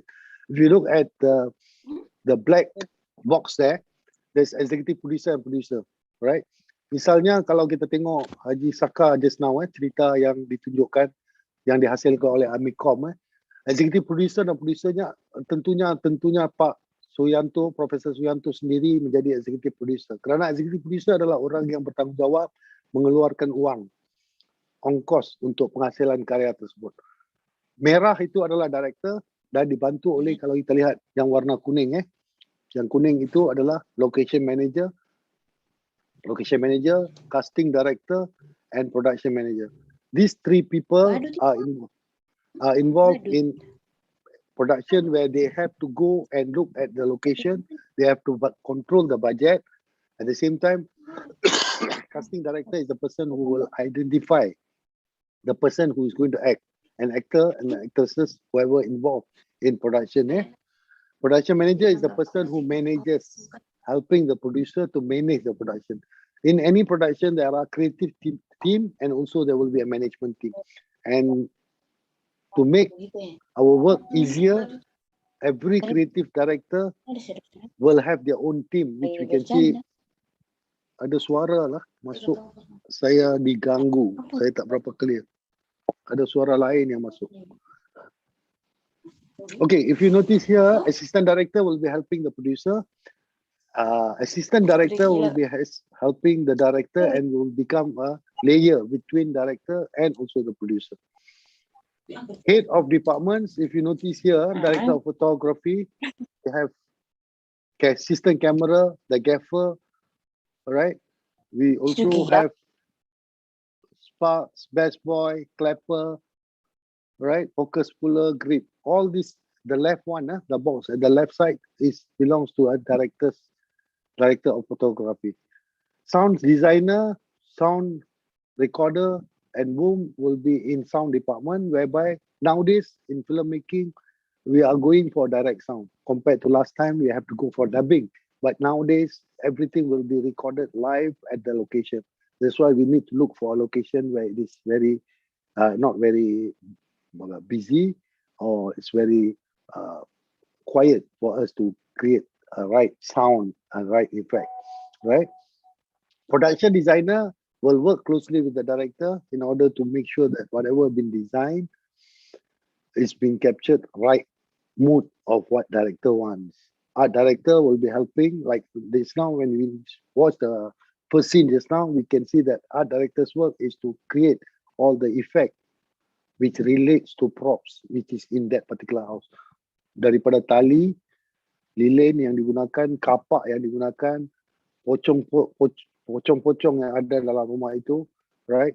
Pakaian yang digunakan juga akan di-createkan dengan bantuan art director dan wardrobe department, and special effect yang digunakan juga penting, okay? Kostum, props dan makeup. Semua ini akan membantu memberi gambaran tentang tema filem yang kita buat. Kalau cerita hantu, cerita seram, maka temanya, makeupnya perlulah sesuai dengan keadaan. Begitu juga selepas proses ini tamat, maka yang seterusnya adalah kerja seorang penyunting, editor. The editor will be trying to capture and edit the visual accordingly, right? Okay, when we are talking about filming in pandemic era, next slide please. A director's mental stress in pandemic era will also create some issues. As film directors, stories are made to give audience entertainment with strong message that unite a family with strong moral values. As I mentioned just now, especially when we are undergoing a pandemic situation, things like that, a lot of people under stress. So we as a director, we must be able to make sure that whoever going to watch our movie, they get enough value. At the same time, they will be entertained. It's an obligation to the nation to bring society mental health and family bond together and stronger. Of course, kita tidak sedar apabila kita hasilkan satu karya itu, ianya akan ditonton oleh keluarga, ramai keluarga yang banyak, ramai yang akan menonton. Jadi apabila kita bertanggungjawab dengan karya yang kita hasilkan, dia memberi hiburan, di samping memberi value-value tertentu, dan tentunya ia akan memberi keuntungan. Dan tentu sekali nasihat saya kepada pelajar-pelajar yang sedang mengikuti saya di sini, apabila kita hasilkan sesuatu itu, apabila kita bertanya banyak soalan, apakah value yang ada dalam cerita tersebut, bagaimana dia bantu keluarga dan sebagainya, dengan mengambil kira batas-batas agama dan sebagainya, maka dia akan bantu lagi lah untuk mempercepatkan. Okay. Next, kalau kita perhatikan, next please. Kalau kita perhatikan di sini, Shift Malam Raya, trailer yang kita tonton tempoh tadi adalah antara filem yang ditayangkan semasa pandemik, dan dia menjadi salah satu filem pertama yang ditayangkan menerusi televisyen berbayar. Sepatutnya dia masuk ke pawagam. Tetapi filem ini keseluruhannya ditayangkan hampir sebulan di dalam pay TV, dan dia perlu disubscribekan menggunakan konsep per view. Di Malaysia, bayaran yang perlu dikenakan adalah we have to pay RM15 to watch the movie for 48 hours. Dia akan on. Dan alhamdulillah filem ini pada tanggal Syawal yang lepas dia berjaya mengumpulkan hampir 4 juta ringgit. 4 juta ringgit Malaysia dan dia mengutip 3 juta ringgit Malaysia dalam 10 hari sahaja. Ini merupakan satu daripada perkara yang saya ingin tekankan kepada pelajar-pelajar bahawa walaupun pawagam ditutup, tidak bermakna karya kita tidak boleh membuat keuntungan. Dia masih boleh membuat keuntungan kalau sekiranya ianya dihasilkan dalam suasana yang sesuai. Dan cerita ini banyak ditonton oleh keluarga, keluarga bersama keluarga, dan dia sesuai ditematikkan. Apabila ceritanya adalah berkenaan dengan malam hari raya, maka dia menjadi satu perkara yang ketika itu tematik. Ramai yang tidak dapat keluar berhari raya dan sebagainya, maka dia mendapat ramai yang menghabiskan masa di rumah. Maka bila ditayangkan di pawagam rumah, di televisyen dengan kadar bayaran RM15, maka ramai yang menonton sebagai satu keluarga dan berjaya mengumpul lebih dari 4 juta ringgit. Next please. Kita sudah sampai hampir ke penghujung, tapi saya reservekan behind the scene ini sebab masa tinggal hanya 5 minit masa yang diberi pada saya. Saya skip benda ni dulu. Mungkin ada soalan nanti kita berjawab. Tapi apa yang dimaklumkan oleh syarikat Astro apabila mereka menayangkan filem ini, dia menjadi filem pertama yang berjaya mengumpul wang yang banyak kerana dia menepati suasana.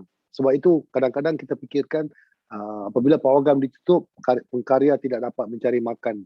Filem tidak dapat ditayangkan. Sebenarnya lebih banyak platform yang telah terbuka ketika ini.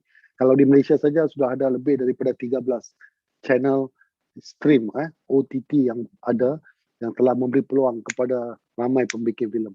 OTT film digital platform ini, according to Virinha, as world progresses towards digitalization, it is inevitable for consumers to significantly turn towards the online medium for everything from daily essential to the movie watching needs. The traditional TV landscape has been evaluating thanks to the many new streaming services which have emerged over the recent years. So dalam dunia pandemik atau endemik sekali, lebih banyak sebenarnya stesen-stesen televisyen yang muncul dalam bentuk OTT ataupun internet TV. Jadi apabila ada internet TV ini, lebih banyak peluang dan penonton dapat menonton dari mana-mana sahaja mereka berada. They can watch from wherever, they can use their handphone to watch, they can watch while they are traveling. So the platform is just a platform. Cinema is just a platform. The platform can be anything. The most important thing is the idea. If you want to be a good creative creator, a filmmaker, whatever idea you came out with, it's not important which platform it's going to, but how it managed to capture. Bagaimana dia berjaya menarik perhatian penonton untuk terus menonton dan mempercakapkan tentang filem tersebut. Bagi yang sedang mengikuti perkembangan di Netflix ketika ini, saya rasa ramai remaja ketika ini suka menonton filem Squid Game. Dia adalah sebuah siri yang baru dari Korea yang mendapat tempat yang paling tinggi tontonan ketika ini. At the moment, that particular Squid Games is getting a lot of reference and a lot of viewers watching the 9 episode of Squid Games, which shows that it is something different, which never been watched by anybody. So in order to create a good idea, a good story, we as a creator of stories must be able to see something out of the box. We must manage to come out with something fresh, which can create the motion and also can create, enhance the need and also interest of the audience. Apabila kita berjaya mencari sesuatu yang baru, ia boleh memberi gambaran dan kejelasan. Right? Next, please.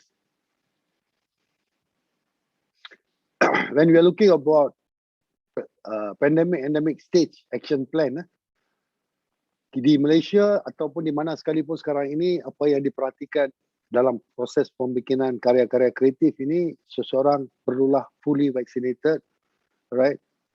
Kita juga perlu melihat supaya skrip-skrip yang dihasilkan ini lebih mempunyai moral yang tinggi, value, focus on family, health, values, global warming, issues dan sebagainya. Yang ketiga adalah most of the planning and meeting are done online. Pre-production sekarang ini dibuat secara online sahaja.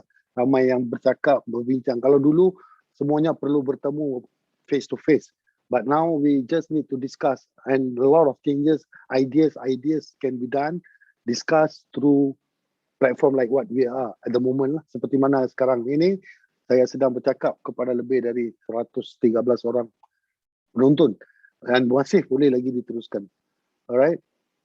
Dan government Malaysia atau Indonesia, saya percaya sudah ada SOP-nya bagaimana cara menghasilkan suatu karya dengan menggunakan cara yang paling selamat supaya tidak terkena jangkitan COVID-19. So the production in Malaysia also under film Finas, kita sudah pun menghasilkan SOP untuk memastikan bahawa setiap seorang mengikut prosedur penggambaran yang betul supaya tidak ada kru yang akan terbabit. Kerana apabila ramai terlibat dalam production, kalau seorang kena COVID, dah hampir seluruh production akan lumpuh. Jadi we don't want any kind of thing. So following the SOP is the most important part. Post-production, most of the movies preview and meeting are also done online, if you notice. And nowadays also we can even edit online, whereby a director no need to go to studio to look at the visual. He can be sitting at his house, watching the footages, giving ideas to the editor to patch the shots and create the visual. But last time we have to sit with the editor in front in the studio and talk to him. But now we can also communicate through online situation like this. Next, please.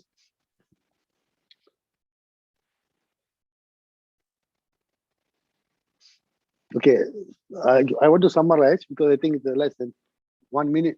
We have pandemic shouldn't stop us, stop our creativity to voice out our thoughts and views that maybe can be shaped and changed into the world through the world. Yeah, the future of filmmaking is bright, where digital film as medium will be one of the major mass communication tools for a very long time.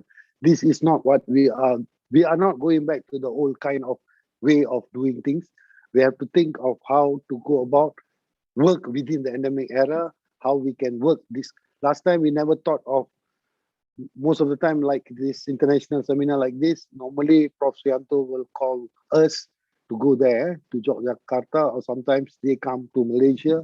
That can be done, but of course, the process of studying, the process of learning, the education shouldn't stop. We can go on creating this kind of relationship through online. Yeah, that's all for time being. Maybe I would like to hand over to the moderator if there's any Q&A. And I can see Prof. Suyanto is online.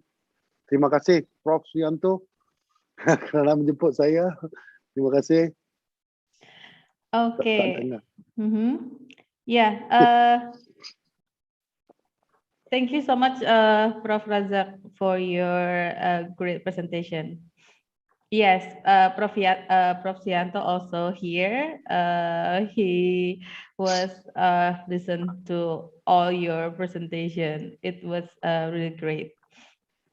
And even actually, your presentation made my heart beat faster, because I'm a person who can be alone when I see a scary scene. So yeah, it's a bit surprising me. And we have some participant who already have a question for you. May I read the question? Yes, please. Okay, this is from Yeni, from Amikom. I want to ask for advice on how to make an interesting script that can be turned into a film. Do we have to do research or do a lot of consultation? Okay, writing a script is a process where we need to address and understand what kind of story we want to do. If you're talking about a story which involves historical moment, epic, we need to do a lot of research in order to make sure that we don't do any wrong or give any wrong information. But to write a fictional script, of course, research is needed, especially when we are talking about something which is related to human, medical, and also related to laws and enforcement. But creating a what we call a script for fiction, it is more to ideas which we can gather. How ideas being gathered? There are 4 ways ideas being gathered. 1, through our reading. 2nd, through our observation. Observation meaning we look at people, we look at situation. 3rdly, through our viewing, we watch other movies, we see how it is happening. All right. And 4thly, definitely through our imagination, adding all this into what we can see. So if we can observe, we can be a good observer, we can manage to see, kita memerhatikan keadaan sekeliling. Ramai yang hidup dan lahir dan membesar dalam suasana yang berbeza. Ya, ada yang datang dari kampung, ada yang datang dari bandar, ada yang datang dari suasana kehidupan yang kaya, ada yang datang dari suasana kehidupan yang miskin. Jadi kehidupan masing-masing dalam dunia komunikasi kita panggil ianya sebagai frame of references, differs from one to another. When somebody been asked to write about kehidupan di dalam penjara, misal kata, right? Bagi yang pernah menonton filem macam Prison Break misalnya, ia tidak boleh dicipta tanpa mempunyai pengalaman melihat atau menonton atau berada dalam penjara. Jadi takkanlah kita mahu menghasilkan skrip tentang kehidupan dalam penjara, kita masuk penjara. Tidak semestinya begitu. Tapi tentunya kita kena membuat sedikit kajian. Research is needed. We need to look at certain movies. We have to do some homework. We have to go and see people, those who are already in the cell, in the prison, in order to get ideas about how is the life inside there. Then we'll get more ideas in order to change whatever we are doing into a storytelling. So this is very important. It is not easy. A lot of reading needed. Okay, as I mentioned, it's not reading, watching. All right. When you watch a lot, you read a lot, you observe a lot, and also you gather and get people around you to tell you things, you'll get more ideas. Ideas can be built throughout a night. Sometimes it happens just like that. Ideas can't come to you as you grow up, as you get older and older, more things will come to you, more ideas will come to you because your life, you spend more things while you are getting older. So the more older you are, the better ideas you will get. That's what I believe. Did I answer your question, Isha? Yeah, I think so. I think Yeni get the answer complete from you. And there is also another question, but actually it's a little bit out of context, but it's I think she's interested to study in University Technology Mara because the question from Dewayan asking about if I hold a diploma in Indonesia, can I continue bachelor degree in University Technology Mara? Yes, definitely. There are a lot of international students coming from there to study. Sometimes you can come and join for one semester. We can get few subjects related to study. All that can be done because Amikom, Prof. Suyanto, and UITM under Faculty Film Data Animasi, we have already signed an MOU agreement. Part of it is to get exchange students. There are a lot of students from UITM went to Amikom to do their research there also and also do their practical. So for us, it is not impossible. That can be done, but might be when come to financial matters, students must sort out their own financial areas. In terms of studying there, it's not an issue. Most of the time, students have problem when come to money matters. To survive in foreign country, to spend their own money, things like that, always will be the hindrance. Okay. Yep.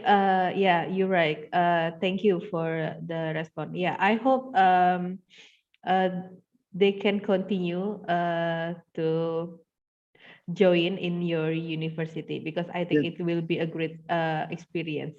Yeah, they And can come for one semester only, no problem. yeah. If not only throughout the studies, just one semester, 14 weeks will be good enough. Yeah, and there is also another question from Melati. Says students from entrepreneur program study in Amikom. The question is about the first, did you ever get a copyright infringement on your work? If so, how should we respond as intellectual property as owner? And then in the casting process, how can we choose the right cast to play the film's character? Okay. I think there are three questions there. First of all, three questions. okay. You're First right. of all, when you're talking about IP, intellectual property and copyright protection, first thing is in Malaysia, I don't know about Indonesia. I'm sorry to say, I am not very familiar. But in Malaysia, what we normally do is we have a body which protect the intellectual properties and also copyright, whereby we have to register whatever idea we have with that body by filling the forms. Sometimes we can do it online and send in whatever we have, and we protect our product. That is from the idea of the script. When the product is ready, when the movie is ready, that's another way of protecting officially the names of the crews in the movie and also the name of the producer in that particular movie is already been printed on the movie. So automatically it is already covered. Another way is by, this is normally I'll tell students, if you don't have money to register to get your IP, what you can do is you write your script, put the script in the envelope, send it back to yourself, dated to yourself, to your address. Meaning to say that you put the script in an envelope, you write your own address, your own name, send in to you and file it. Don't open the envelope. Don't open the envelope, keep the envelope. Meaning to say that the date when you send the letter, the script to yourself is the date where you have created that particular idea. And it will be protected. If any one of them, is there any breach of IP or copyright, if you receive any you can always refer and get that particular envelope as an evidence that it is your own original work, and you can bring it to court if you have to go to court in future, things like that. So in terms of what is the third question now?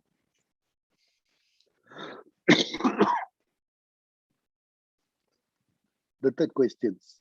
The third Oh, one. sorry. Okay. The third question is, and then in the casting process, how can we choose the right cast to play the film's character? Okay, as I mentioned just now, director is the person who will visualize, imagine what are the characteristics needed. Watak perwatakan dalam sesuatu cerita adalah berasaskan kepada kehendak skrip.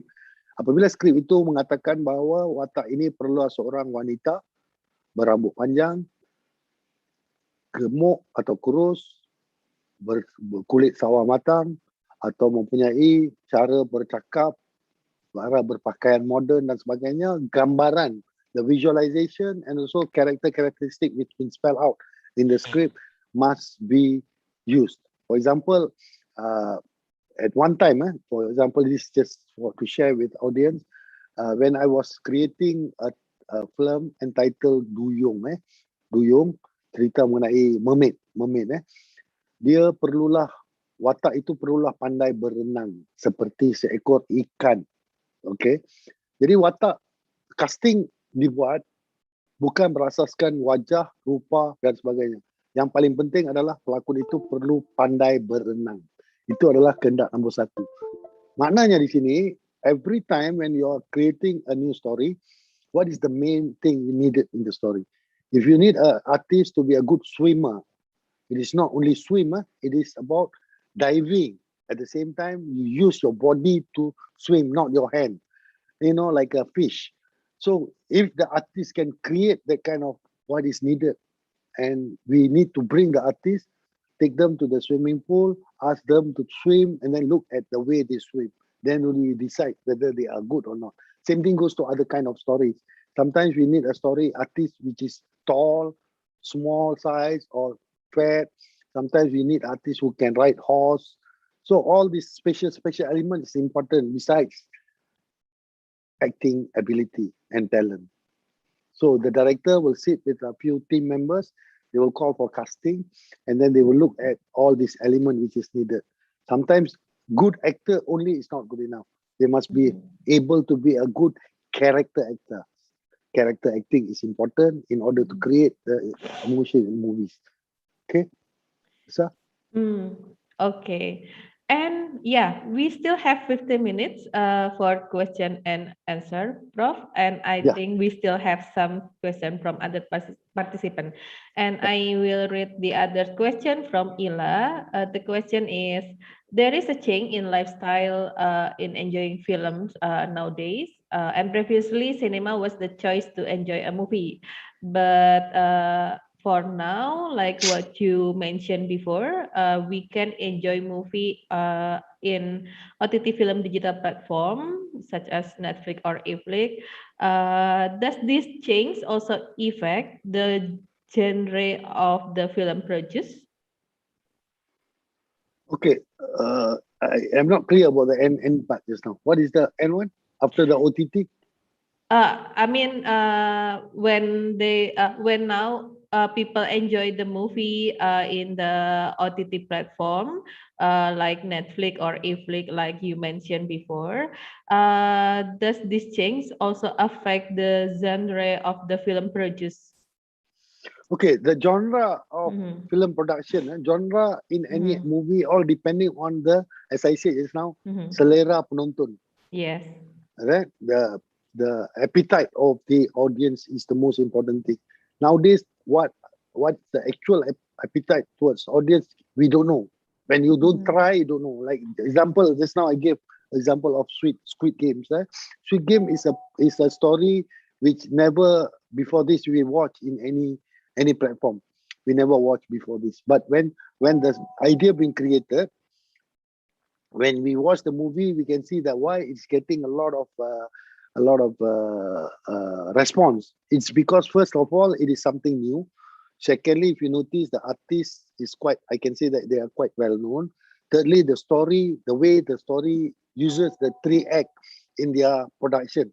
Although it is only 9 episodes, but we can see that every episode got what we call as cliffhanger. Cliffhanger is a process where you end a story, one episode, with a question mark. Okay, when there's a question mark, audience will want to wait and watch the second episode. And when we keep on doing that, from one episode to another, people tend to get click to the story. That's why it's very important when we are creating any kind of storytelling, we must be able to make sure that audience get hooked earlier. At least first 10 minutes is the most important and crucial. I can say that every 10 minutes of any opening of the story is very crucial, because if the audience doesn't like the first 10 minutes of what they are watching, they will change channel. They might change to whatever other thing which they are doing. So that's why, as a filmmaker, as a creative creator, we must be able to ask a lot of questions. Right? Sometimes we cannot be like just now we heard Dr. Syarul been mentioning about shot sendiri. Shot sendiri, kita buat karya, kemudian we say our work is the best, and we assume that everybody likes your story. It is not that. When you are writing a script from the stage of creating ideas itself, you have to talk to people, ask people whether they like the idea or not, how we can improve further. When the script is ready, you have to share and discuss. There must be a lot of brainstorming taking place. There must be a lot of team effort must be put in.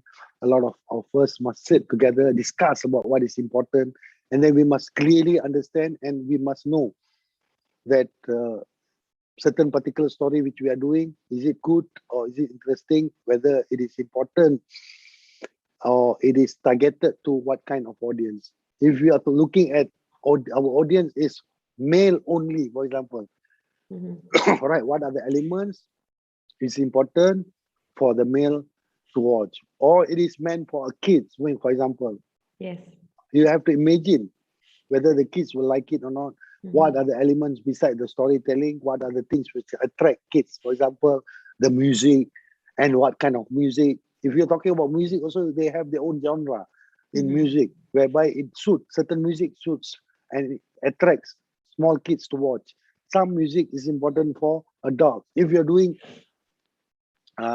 suspense or seram, cerita seram, you have to create a music according to that particular taste. If it is comedy, by looking or listening to the music itself, we know already. So genre is important, and we know that in the world, whether it is Hollywood, Bollywood, Collywood, or Indonesia or Malaysia, Malaywood, whatever it is, the most important 4 genre, which is the most highest selling genre, is first comedy, second action, third is romantic, and the fourth one is a combination of all this, whether action comedy, all right, suspense thriller, okay, action comedy, suspense comedy, things like that. Meaning combination of all this. These 3 genre is the most sellable genre in Malaysia, in the world.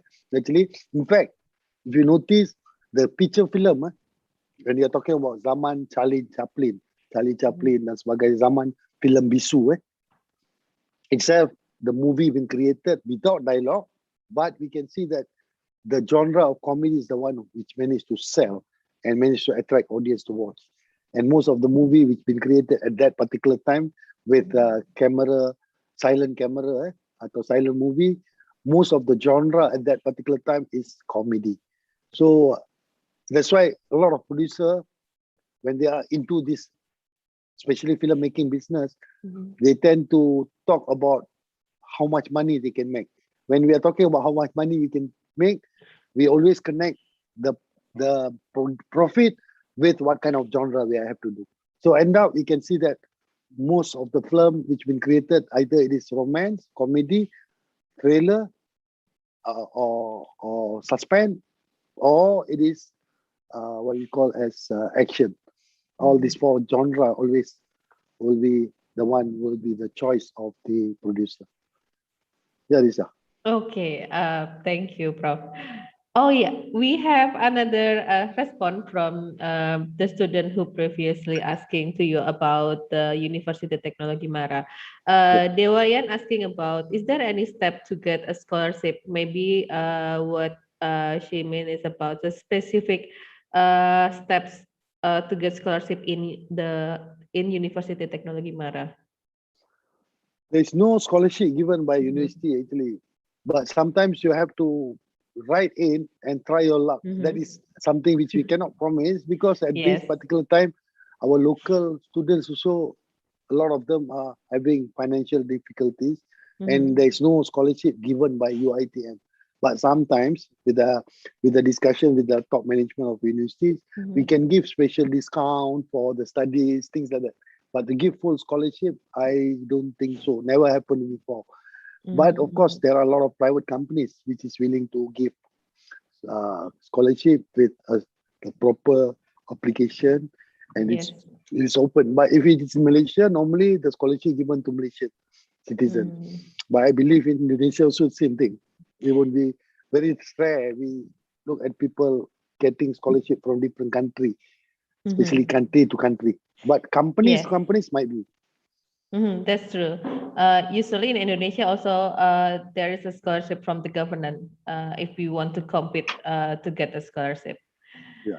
Okay, we have the last question that come to my messages. The question is about how does technology affect the film production process, especially in this endemic situation? Okay, to me, actually technology helps.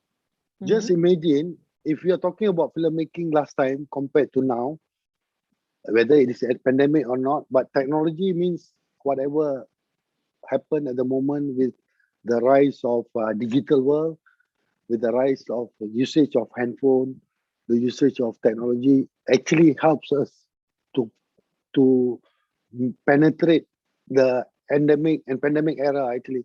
If you notice, without that, it is going to be difficult. Just imagine if, assuming that we don't have OTT, we only have television and cinema, for example. We don't have internet. What will happen? With pandemic, you have to stay at home. You don't have any source to create visual. Nowadays, with this technology, actually, there are a lot of students, my students, in fact, my kids, my daughter, my son, all of them are creating a lot of visual using handphone. They are using handphone. They're coming out with a small clips. They send over, and every now and then, if the idea is good, you manage to get good followers. There are a lot of advertisers is looking for you. My advice to students, those who are listening, you have to utilize your creativity by using handphone, because handphone already have the camera. If you are good, you visualize, you shoot using your camera, create 30-second, 20-second visuals which has ideas, attractive ideas, which can create a lot of followers, a lot of viewers. The sponsors out there are looking at your work. If you manage to get a lot of followers to follow your work, they themselves will look out for you, right? They call you, they email you, they message you, asking you to promote their product. There are a lot of people getting income at home, staying at home, using camera, creating visual content, promoting visuals, review products just by talking 30 seconds and making money. And some of them are making more than 80,000 ringgit per month. There are some making around 50,000, as low as 5,000 a month. A lot of people in endemic era, especially pandemic and endemic era, there are more creators being created. In another word, a lot of directors, informal directors being created at every home, and they are surviving. They are making money. They are compared to before that. Even before COVID, there are some of them didn't have job, don't know what to do. But now the job came to the house through postman, through express, post laju, Grab, and things like that. They send the product to the house for you to preview. So I believe that technology helps in terms of achieving and creating more challenges and more opportunity for students to generate income, at the same time platform for them to portray their ideas and creativity. Yeah, that's true. Technology also give benefit in the development era. Okay, so I think we already in the end of your session. Once again, I would like to say thank you, Professor Raza. Yeah, thank you to Amikom, thank you to Prof. Suyanto, and also Putri, Pak Eric, and others, and so also Mr. Azlan Shah. He's also my assistant director, actually, helps me just now with the slides and others, those who invited me, inshallah. If the pandemic era over, I really hope that I can come down there to Jogja to meet all of you and meet up with the students, and also, of course, the manpower, teaching manpower in Amikom. Thank you. Assalamualaikum. Waalaikumsalam warahmatullahi wabarakatuh. Okay, so hopefully this presentation, also the discussion, will be beneficial for everyone who already attend this webinar. And once again, thank you for your attention and good afternoon. I returning to Mbak Rona to continue the next session.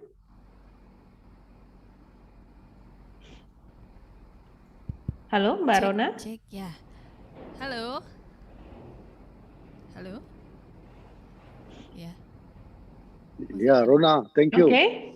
Oh ya, terima Thank kasih you, Dato' Rona. Rozak. Thank you so Yeah. much. Ya. Ya, Yeah. kata Dato' Rozak, when the pandemic is over, Dato' Rozak come to Indonesia ya, ke Jogja ya. Yeah, definitely. I miss think Jogja. Mbak Rona Yeah. already prepare some event for Professor if Yeah. already end the Yeah. endemic. Dengan jemputan Pak Suyanto, insyaAllah saya akan datang ke Amikom. Saya senang sekali dengan Pak Suyanto. Amikom. Iya, dan semoga besok mahasiswa kita, our student come to UITM too ya. Karena Iya, insyaAllah. ya, setiap tahun biasanya Amikom kita ada study visit to UITM Malaysia. Kita dapat knowledge juga di sana dan study to their campus. Okay. Yeah, we hope the pandemic is over. Maybe next year, yeah. Okay. Inshallah. Okay, next one we have another speaker who always inspire us because he has a lot of karya juga. Beliau, he is an author, he is a producer, he is a script writer, and he also a columnist, consultant for 9 ministries, and he is a tokoh perubahan versi Indonesia, Republika Indonesia, and then he is a father and role model to all of us. Okay, so the next speaker is our rector, Profesor Dr. M. Suyanto MM. Selamat pagi, Prof. Selamat pagi, Mbak Rona. Yang berbahagia Dato' Prof. Razak. Long time no see you, Dato'. Yeah, Prof. Thank you for inviting me. Yeah. Baik, silakan Prof Yanto. Ya, oke. Thank you, Mbak Rona. Assalamualaikum warahmatullahi wabarakatuh. Waalaikumsalam warahmatullahi wabarakatuh. Yang berbahagia Profesor Dato' Razak Muhyiddin, yang berbahagia Pak Dr. Sahrul Fitri, dan juga yang saya hormati Pak MH Taufik Lutfi, Pak Erik, Mbak Putri, Mbak Rona, and my staff at Universitas Amikom Yogyakarta. Today I would like to share my about the fourth industrial revolution era. Today I want to talk about towards the fourth industrial revolution era, especially industrial artificial intelligence application. And it's okay, Mbak Rona? My PowerPoint? Sudah terlihat, Prof. Okay, thank you, Mbak Rona. My name is Suyanto, Sumin good. Yanto, smart and handsome. So, Suyanto, good, smart and handsome.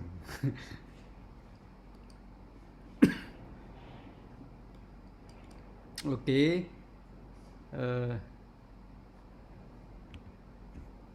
Sorry, Mbak Rona.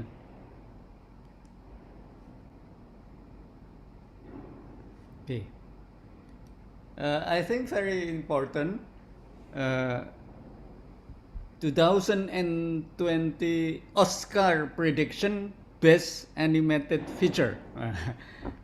Very important, I think. Yeah. One is Luca Pixar from Pixar, Flea, now the Mitchell and the Machine into Netflix, Encanto, Sing, and Blessing Samurai, Crypto Zoo, and Where Annie Frank. Where Annie Frank is we collaborate with Ari Folman. Student internship, I think very interesting from Amikom student. Where Annie Frank.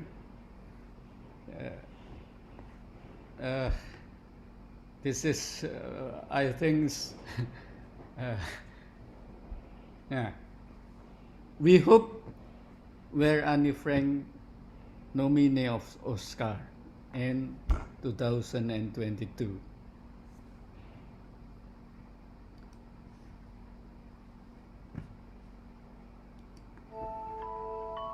What are you waiting for, Anne? Open your presents. Oh, that's so lovely. When you write, who do you actually write to? To myself, of course. I prefer to think of my diary as a girl, a best friend. Her name will be Kitty. Kitty? I like it. Come down, Anne. I'm waiting for you. Is he a boy from class? Of course. Who are you talking to, Anne? Up until a year ago, everyone was in love with me. Everyone? It was all so wonderful. Then everything changed. We're leaving. They told everyone we were to blame for all the world's problems. This secret apartment is going to be our hiding place. For every person we welcome has a good chance we are saving a life. You could use those characters in your head.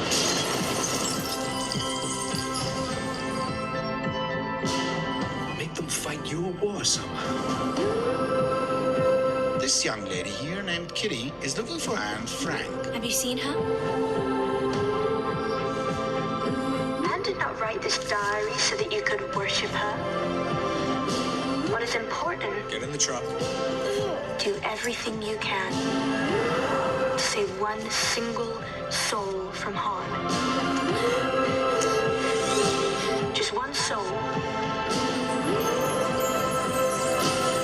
What do you see, Peter? I see the Allied forces. They're coming to liberate us. And you? I see angels, Peter. Okay, I think very interesting. Where Annie Frank, one of animated film prediction nomination Oscar. We hope we have a nominee of Oscar 2022. And then top 50 industrial application. Number one is Minerva and Massachusetts Institute of Technology, MIT, California Institute of Technology, Stanford, and very important, number 33, top 50 industrial application. Number 33 is Universitas Amikom Yogyakarta. Yeah, I think it's only one from Indonesia. Saya rasa sangat membanggakan sekali, ya. Karena kita only one from Indonesia. Universitas Amikom Yogyakarta, we collaborate with studio, MSW Studio. This is number one or the best university in Indonesia for industrial application.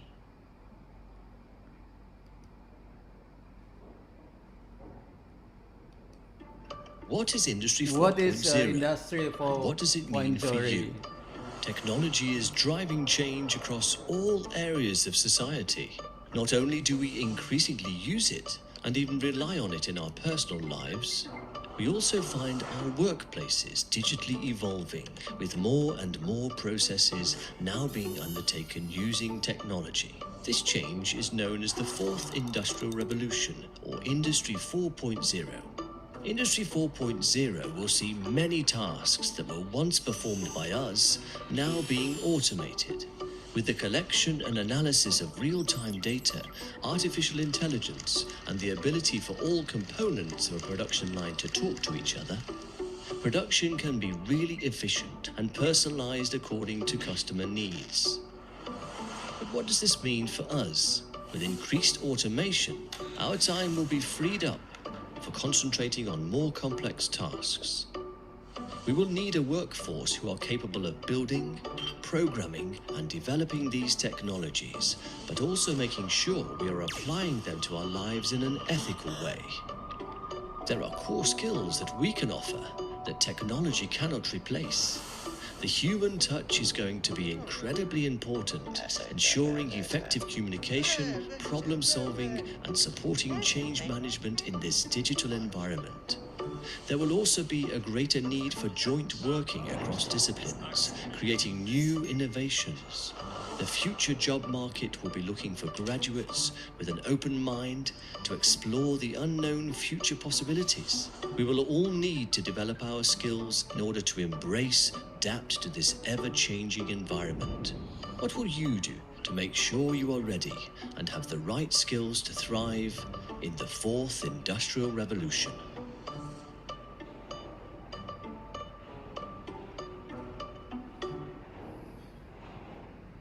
Okay, I think very interesting. Yeah. What is it?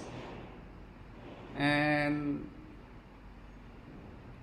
Industry 4.0 or 0.0, so university is 4.02. It's called Generation University, the fourth generation university. Amikom toward the fourth generation university. Objective of the fourth generation university is education and open innovation. Open innovation, UI, University Teknologi Mara, Malaysia, collaborate with Universitas Amikom Yogyakarta. I think idea from University Teknologi Mara and idea from Universitas Amikom Yogyakarta, and then we combine. We have cost and effective research and development, minimization of innovation rates, engage customers, and co-creation. And we have a new market, and then we have before we have existing market. This is the ecosystem of Universitas Amikom Yogyakarta. It's called Creative Economy Park, Taman Ekonomi Kreatif.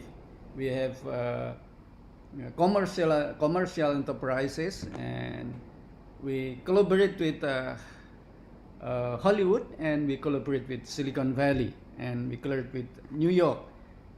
And Universitas Amikom Yogyakarta is engine. I think it's a human resource of Universitas Amikom Yogyakarta. The objective of human capital development is as scientist and professional, entrepreneur and artist, because Universitas Amikom Yogyakarta, the 4th generation university. We collaborate with Silicon Valley. Hello there. My name is Andrei Kunov, and I am the founder and president of Silicon Valley Innovation Center. I've started this company about 9 years ago with a single mission: to connect the large established companies from all over the world with the local innovation ecosystem of Silicon Valley. We bring executives from all parts of the world to Silicon Valley to introduce them to new technologies, innovation, and opportunities to transform their business in some incredible ways that they would never think about before. Being here and having gone through the program with you and meeting all these companies, we actually see a lot more of the details involved. It's a new way of thinking. They gave us some insight. I was really impressed how fast is blockchain getting into the industry and how useful it's going to be. And how we can drive this digital transformation in our company. There are a lot of opportunities out there. An unforgettable experience. It was nice to see companies come in and sit down with you and literally, how can we help you? You can actually take a lot of these key learnings, these real details, real life situations, and try to synthesize that into something that would work and get done.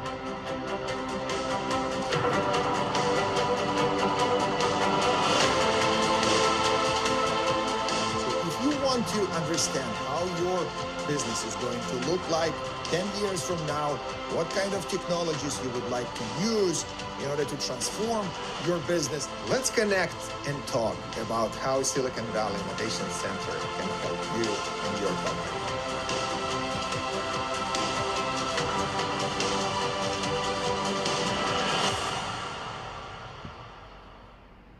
Okay. Technology, we collaborate with Silicon Valley Innovation Center, and culture, we collaborate with Hollywood. I think very interesting combination, technology and culture, and we have special product, and we can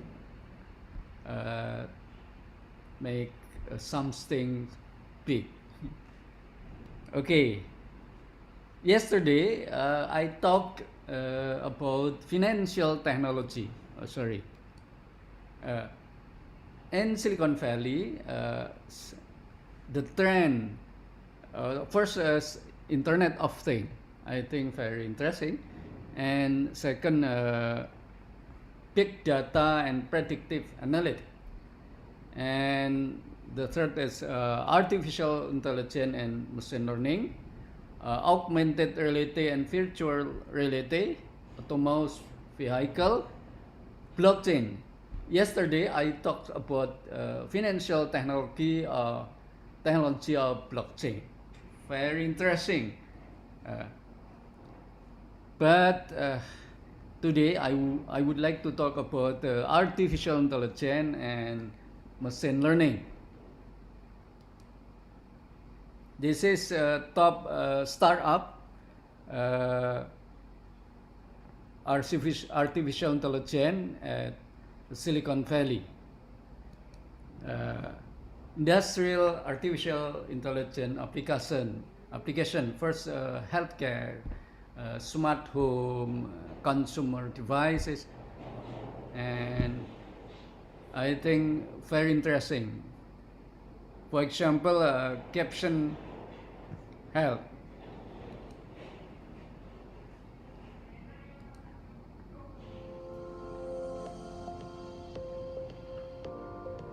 Sarah will be demonstrating how to perform an echocardiogram with Caption AI. To start, Sarah chooses a protocol to follow.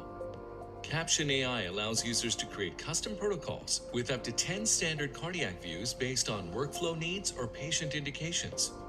Sarah will start with a parasternal long axis view. She uses the diagram in the lower right to position the transducer. Above that is a reference image that shows her what the current view she's scanning for should look like. Following the guidance prompts at the top, Sarah makes specific transducer movements to optimize the image. On the left, the quality meter tells her how close she is to capturing a diagnostic quality image. As Sarah gets closer to the optimal view, the meter rises. Once the software detects a diagnostic quality image, the meter turns green and the clip is automatically recorded without having to press any buttons. Next, she moves to the apical 4 and the apical 2 chamber views. She follows the real-time guidance and continues making fine movements to enhance the image. You'll notice that with the addition of multiple views, the ejection fraction measurement displays automatically. Caption AI continuously keeps track of the best images seen while scanning, so at any point, Sarah can choose Save Best Clip to capture the best 2-second clip and move on. The report page shows the final ejection fraction measurement utilizing all 3 views, mapped to the corresponding clinical guidelines for left ventricular function and a confidence estimate.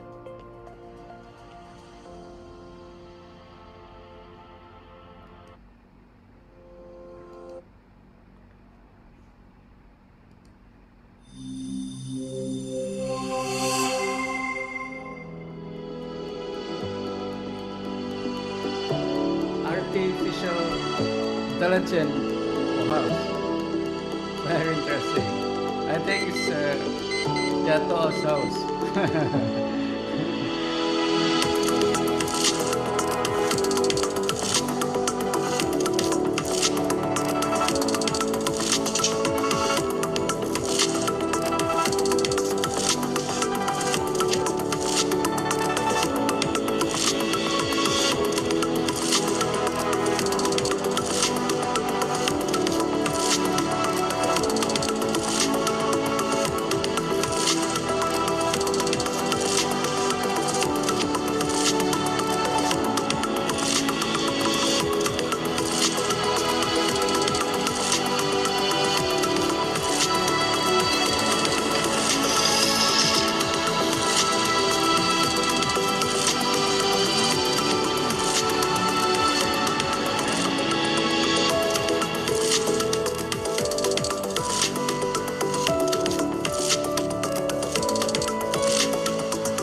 Industrial artificial intelligence application for retail, for media, for supply chain and logistic, was management, and so on.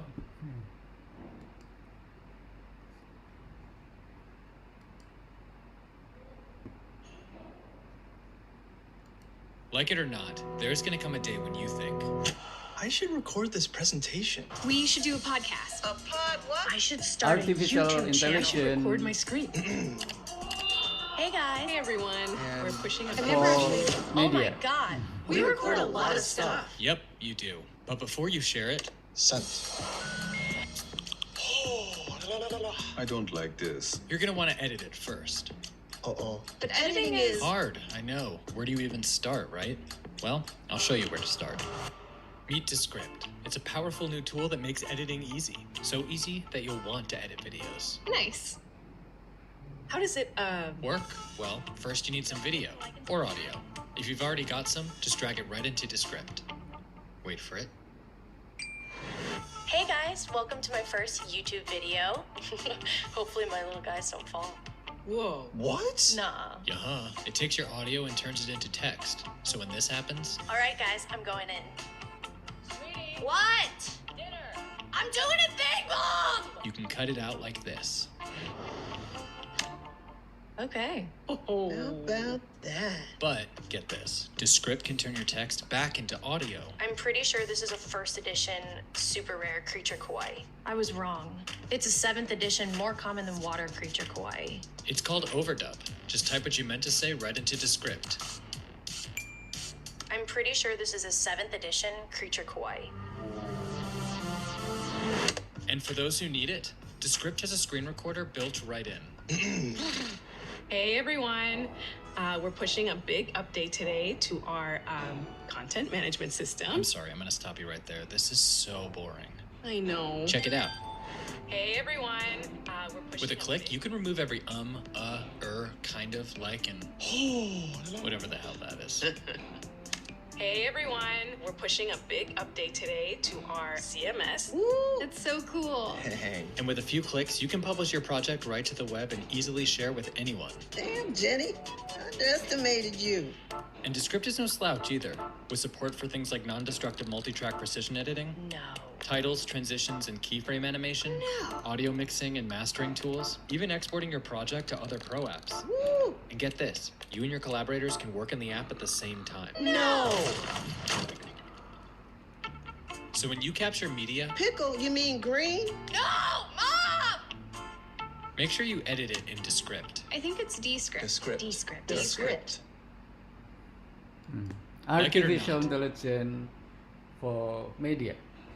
And then artificial intelligence, industrial artificial intelligence application for finance and insurance, food and agriculture, and for manufacturing.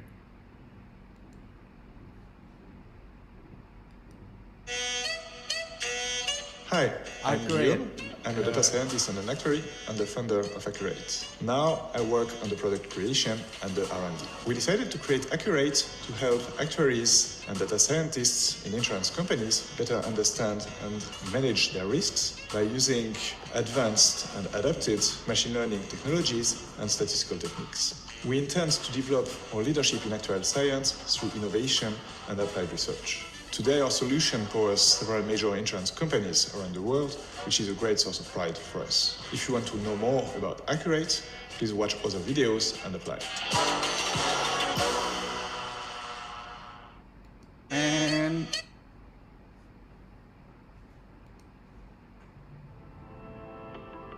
artificial These things, intelligence they come for along and they're transformational. agriculture. They make it easier to do a good job as a farmer.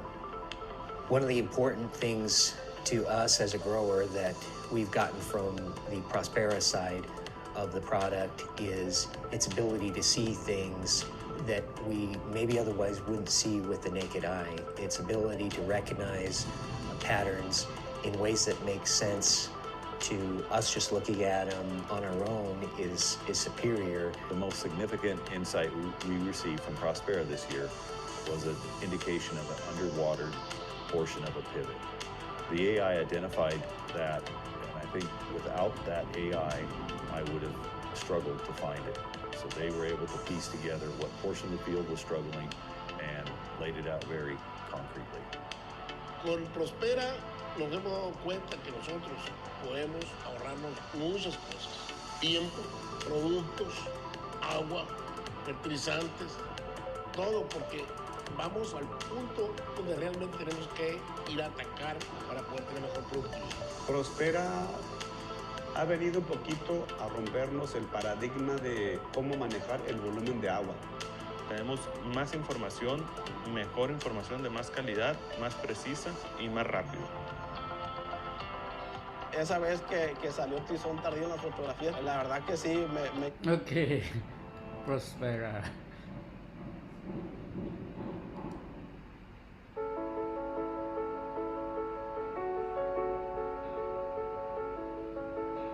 Just as electricity powers our infrastructure and the internet provides global access to information and each other, AI technology has the ability to enhance almost every aspect of our daily lives. Even though tons of companies are talking about AI, we're still in the process of figuring this out. With the rise of electricity, Electricity wasn't just something you could plug into any factory or any company. You had to rethink, where do you put your new fancy electric motors if you're replacing the steam engines? And so a lot of companies are still going through a change to take advantage of these new and amazing things that AI can do, which often means re-entering the workflow, rethinking where to play and where not to play. AI transformation for a lot of organizations will similarly take several years or more to figure out. Landing AI is at the core of this transformation, already providing solutions for customers in manufacturing, agriculture, healthcare, automotive, and technology, helping companies embrace AI and achieve real results. When a company starts to embrace AI, one of the hardest things for it to do is to scope out the appropriate use cases. Sometimes if a company doesn't know what AI can and cannot do, may have unrealistic expectations and start a project that's doomed to fail. Or sometimes maybe under-ambitious or moving too slowly. One of the things Landing AI does is partner with great companies to help scope out a handful of projects that we have high conviction will succeed, because when your first few projects go well, that gives you a ton of momentum. Working with experts like Landing AI will help you get going much faster. But my message to every CEO of a large company is start now. This is the time for every company to embrace AI if you've not yet already done so. Landing AI is driving transformation, powering solutions, and accelerating change, helping companies generate real AI value and rethink the future.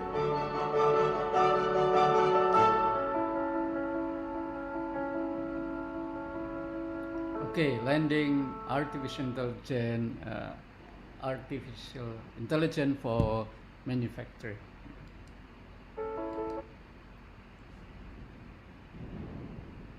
Welcome to ELSA.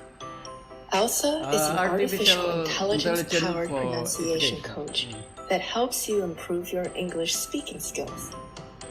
You'll learn to speak English in short, fun dialogues and get instant feedback from our speech recognition technology. Please sign up for an account first so your progress will be saved. Here's how you can get the most out of ELSA. Step 1. Take the free assessment test. When you reach the home screen, tap the Learn Faster button. This is the most accurate and useful test you can take to discover your own English speaking proficiency. It takes 10 minutes to complete. You'll be given 13 sentences. Tap on the microphone and read the sentence shown on the screen. When you finish reading your sentence, you may tap on Record again if you're not satisfied with your recording, or just tap Continue to move to the next sentence. You'll be given a score after the test. This quiz lets ELSA understand what sounds you tend to mispronounce. Step 2. Follow your customized lesson plan. After you finish the test, ELSA will create a personalized lesson plan just for you. It will appear on the home screen. The lessons get harder as you move up the screen. Each planet teaches you one particular sound. Generally, any planet with over 80% means you are speaking close to a native speaker for that sound. Start at the planet where the little man is standing on. Play the first lesson. There will be a list of lessons with different difficulty levels. Okay, welcome to ELSA. Up. And then industrial artificial intelligence applications for legal, for transportation, for mining, for gaming, for energy.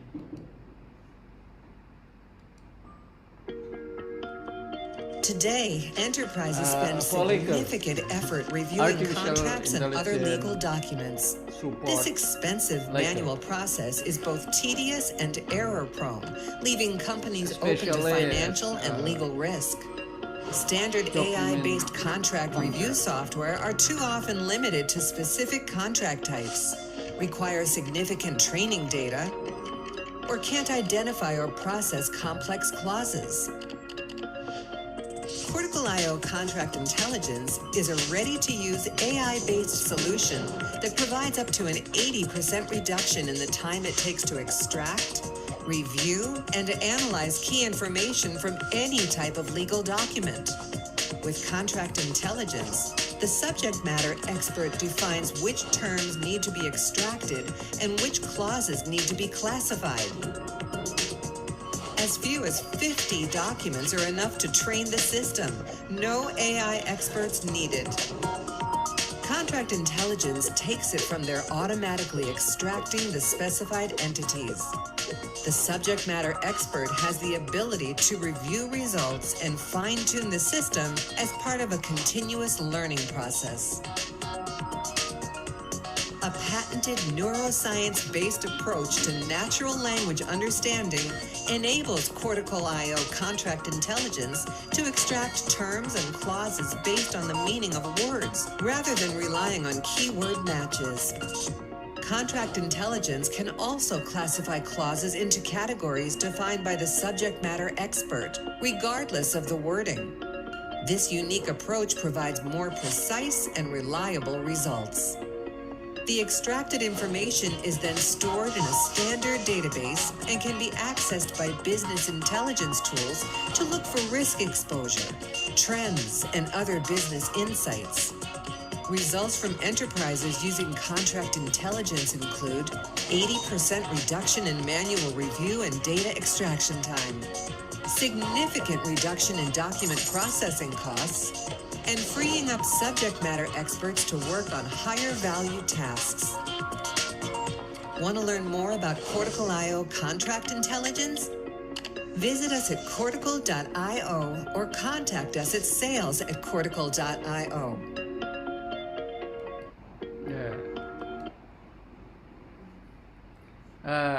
We use contract intelligence for reduce risk of business.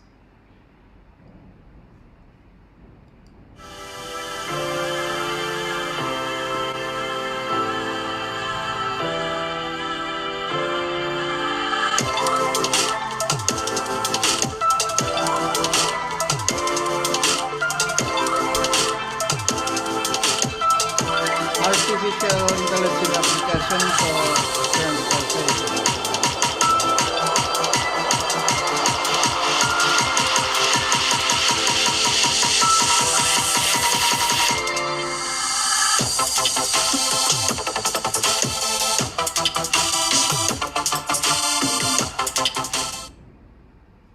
Okay.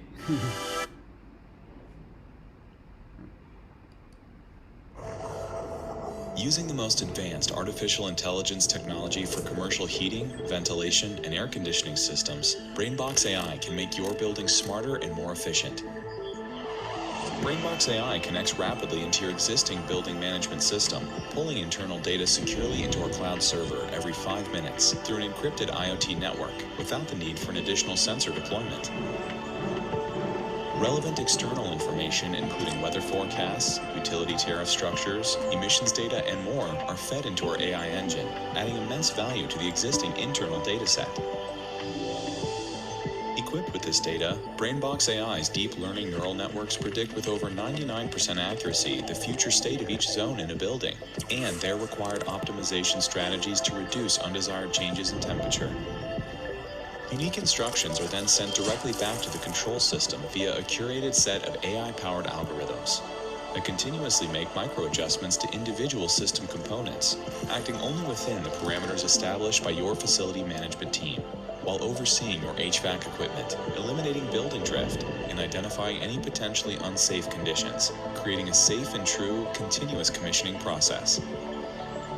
By gathering HVAC unit-level energy consumption data, BrainBox AI optimizes individual equipment usage to reduce runtime, thereby increasing overall service life, lowering maintenance costs, and meeting your greenhouse gas emission objectives. Through our dashboard, building stakeholders can view their key metrics and supervise all AI-driven building operations. They are also supported by our 24/7 monitoring service that keeps track of the building's key alarms, often preemptively preventing equipment inconsistencies or any issues. BrainBox AI provides an additional layer of intelligence to your existing building operations, enabling unparalleled value in less than 3 months. Empower your team with artificial intelligence today. Join the revolution. Brainbox, artificial intelligence for energy. And then computing, data processing, and artificial intelligence deployment. For example, artificial intelligence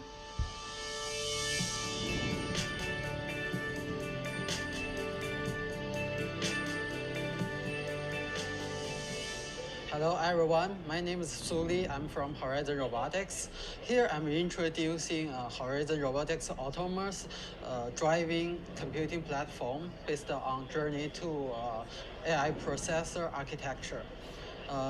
As you can see here, this is our development board. The power consumption is only 31 watts, but it can be connected to up to 4 cameras and delivers performance based on our self-developed CNN model, which can handle 5 tasks at the same time. For example, the semantic parsing, supporting up to 20 different classes, the 3D model of vehicles, the human skeleton tracking, the depth estimation, and also object detection. This platform is able to be stacked to 3 boards and connect to 12 different cameras, and it also supports sensor fusion with radar and LiDAR. So this is Horizon Robotics small mobility computer vision computing platform. For more information, please visit our website at horizon.ai. My name is Suli. Thank you for watching.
Our digital environment, with deep learning models catalyzing evolution across industries.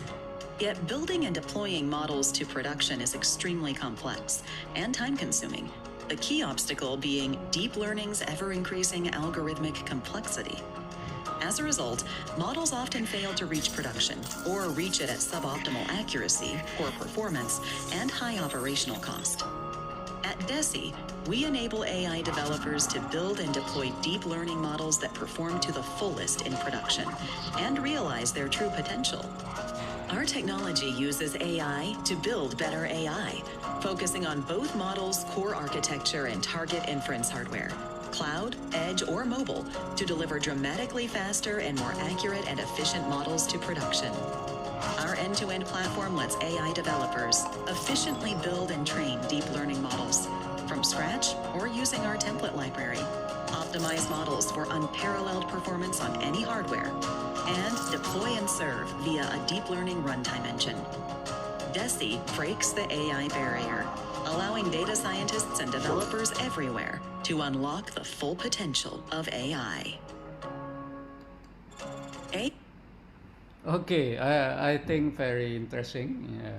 Deep learning, artificial intelligence, especially deep learning, today very popular, especially in film. Before the cloud. Okay. AI-powered businesses are growing 30% faster with 50% higher profit margins. But according to IDC, 47% of machine learning models never make their way to production. companies need a more reliable method of turning machine learning models into profit. Otherwise, why invest? We have a say, which is we don't care how good your model is. If it's not in production and delivering value, it's not worth it. Customers feel that MLOps is a way that they can start to see business value, and it's just really essential in order to have that structure and turn data scientists' work into something that we can really gain from. It's quite an exciting journey we're on, and quite an exciting thing within AstraZeneca that we're bringing all of these technologies together to look at how we can make drug discovery faster.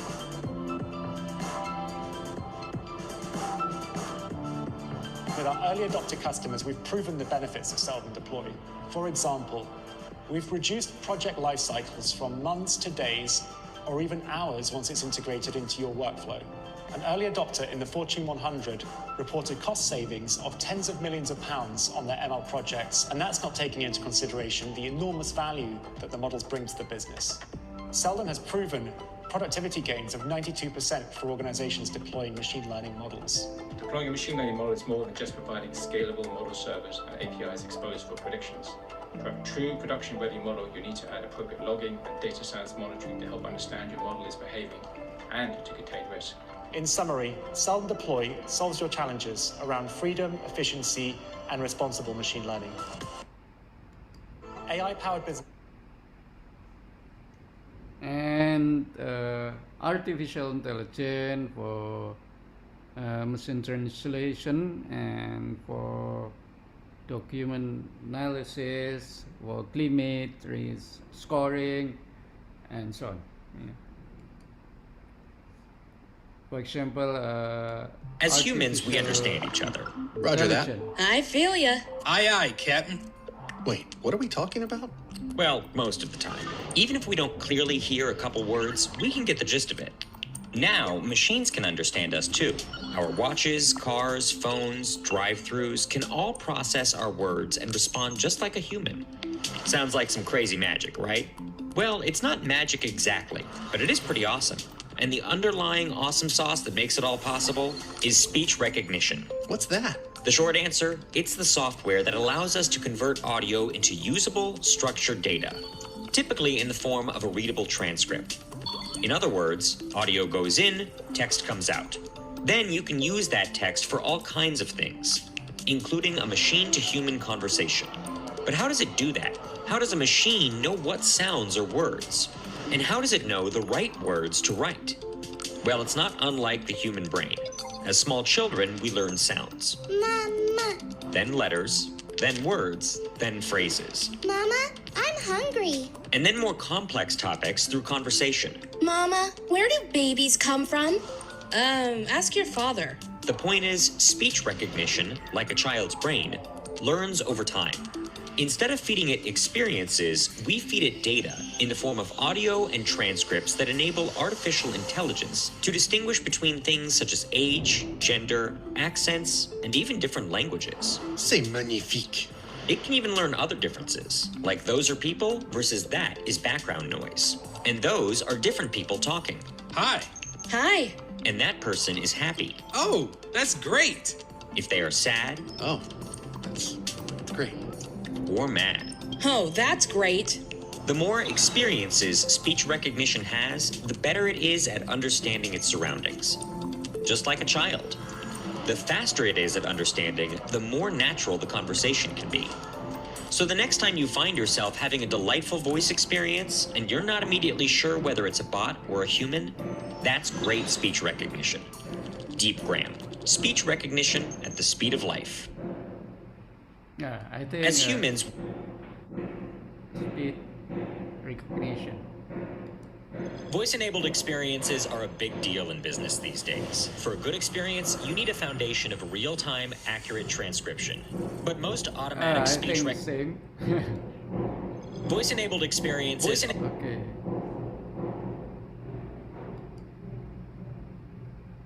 Constantly trying to keep up with a heavy document workload? What if it only took a few clicks to leverage automation for your specific document processing needs?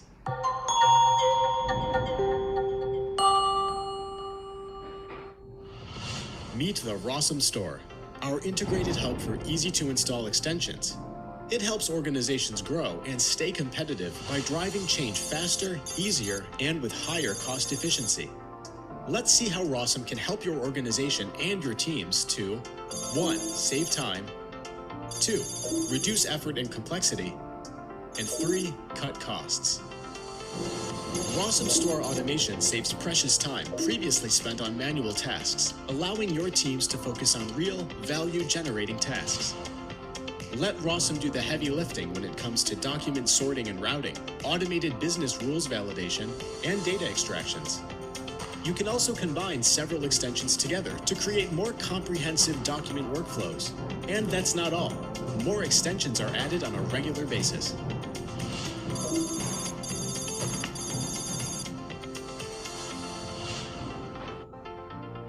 Let's see how the Rawsome Store helps to do away with cross-team and cross-system complexity. Use our NetSuite add-on to optimize your workflow by letting Rawsome automatically extract and export key fields data straight to NetSuite. And all your team needs to do? Quickly validate pre-captured data in the most intuitive user interface on the market. This step takes just seconds, and besides guaranteeing 100% accuracy, helps artificial intelligence to quickly learn from any corrections. Rawsome Store's extensions save organizations money and overhead by reducing time to value. No more lengthy implementation and complex setup projects. Installing these ready-to-mate extensions takes just a few clicks. It's just like adding a new app to your phone. Every company has different document processing needs, but we all can benefit from more comprehensive automation. Get even greater flexibility and customization with Rawsome Store extensions. Want to learn more about how Rawsome Store's out-of-the-box extensions can help you save time, reduce complexity, and cut expenses? Try it yourself by following the link in the description. And finally, artificial intelligence for film. This is our platform from culture to story, script, pre-production, production, post-production, branding, distribution. This is our platform for artificial intelligence for film. This is a pipeline of artificial intelligence for film, and pre-production, production, and post-production. I think very interesting. For example, we have it's called script book, artificial intelligence for writing story. I write like La La Land, for example, and then you write your story, and we collaborate with a script book, and this is your story. The script book based on artificial intelligence can revise your story. For example,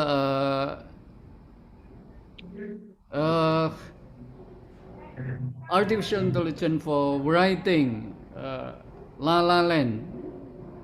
This is dashboard La La Land. La La Land 99% is okay. Music 98% is drama, and 81% romance. And then we can write it's like La La Land, for example. For example, Aji Saka, Battle of Surabaya, Crescent Light, Golden Snail, and then we collaborate with script book. We can, oh, sorry, Mr. Suyanto, your script very bad, but I think tomorrow we collaborate with David Raymond. Yeah, David Raymond collaborate with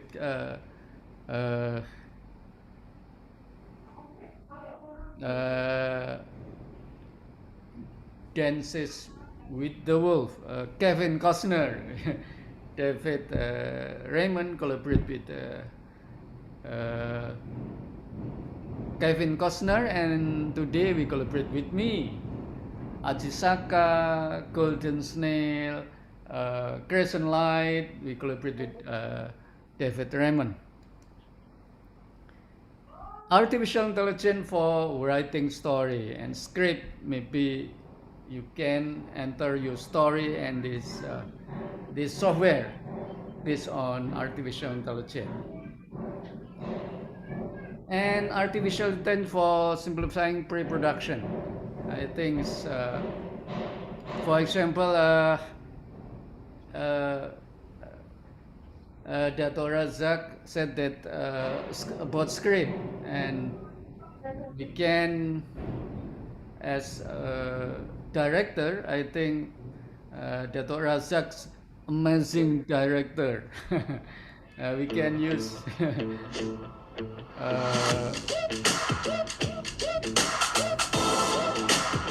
this is software based on artificial intelligence produced by Studio Finger.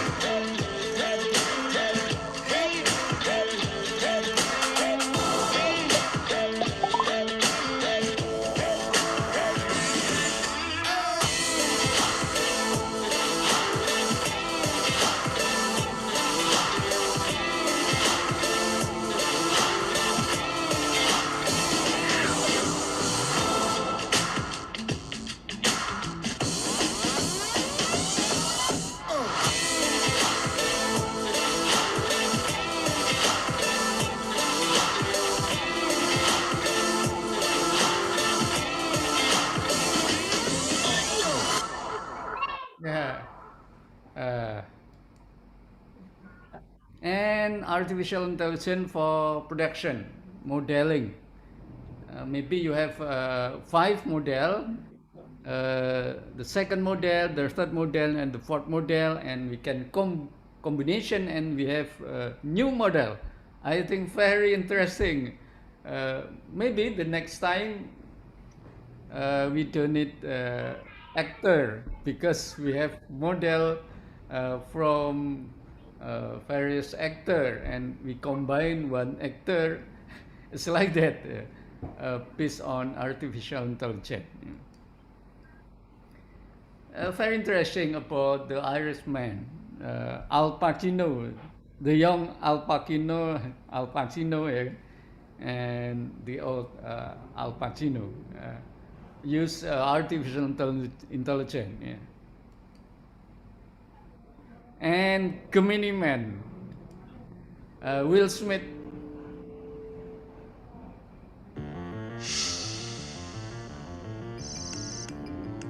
The young Will Smith, 20 years old. Will Gemini Smith, Man is a and standard 40, action film in terms of plot 54 and aesthetic, but years just old. under the surface, it's making use of some VFX technology that could Will change filmmaking on a grand scale.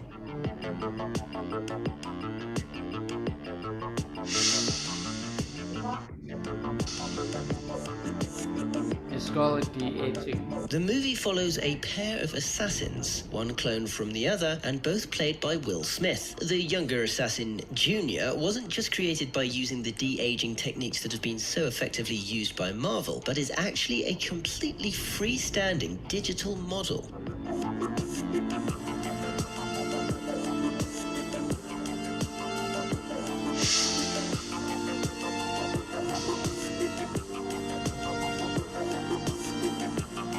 Though several VFX studios were involved in the production, Weta Digital was solely responsible for Will Smith's younger double.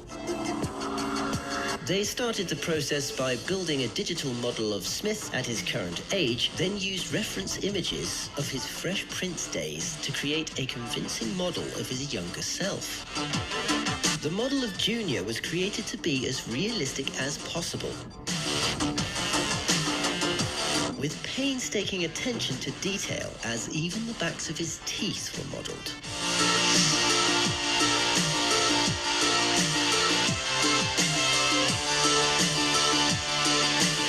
Special attention was also paid to the model's skin. His paws were placed using procedural generation and mapped to the grain of the face so that they would deform realistically with Smith's motion capture expressions. Weta referenced a younger actor with skin similar to Smith's and created a map of melanin density on the model's face so that the light would interact with it realistically.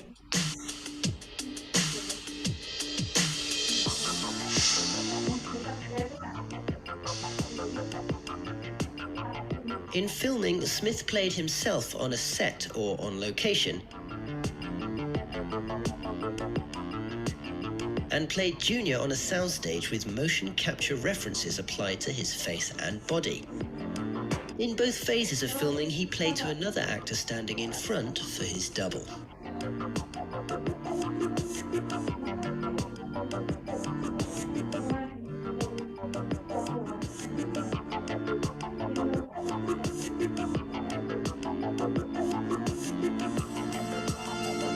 Please give us a like if you enjoyed this video. Don't forget the links to the music in this video are in the video description, and be sure to let us know in the comments which movie VFX you'd like to see behind next.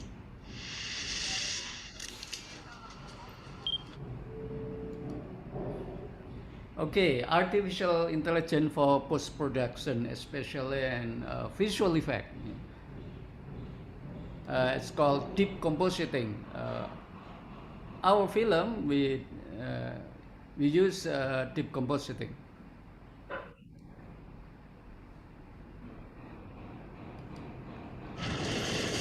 One thing Weta Digital strives for is absolute realism and detail.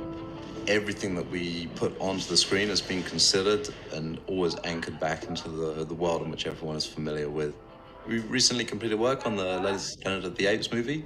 Most of it was shot on location rather than the abstracted motion capture stage. It definitely created a lot more work, but the trade-off was the interaction with the actors. We definitely reached levels which I don't think we'd quite nailed on the previous movies. One of the biggest challenges on making the Planet of the Apes is obviously dealing with the sheer number of shots across a variety of different sequences. Build a template system with a nuke where largely separating the assembly of a shot, the technical, putting all the layers together, from the creative side of tweaking those layers. And we found we can easily automate the assembly and freeing up the compositor to spend all his creative energy on making it look good.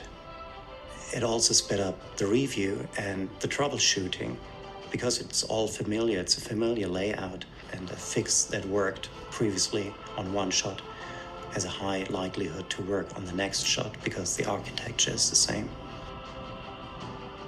Especially with the crowd shots, when we're dealing with so many elements in depth, without deep compositing, trying to piece those frames together would be a nightmare. I'd probably cry. Traditionally, you would have to plan your layering very careful and work from back to front. With deep compositing, we can convert the scene into a 3D representation and place traditional 2D card elements within that view, and we know exactly where to place it. There's no ambiguity about where a layer wants to be or needs to be. And once it's placed, it's all going to track perfectly.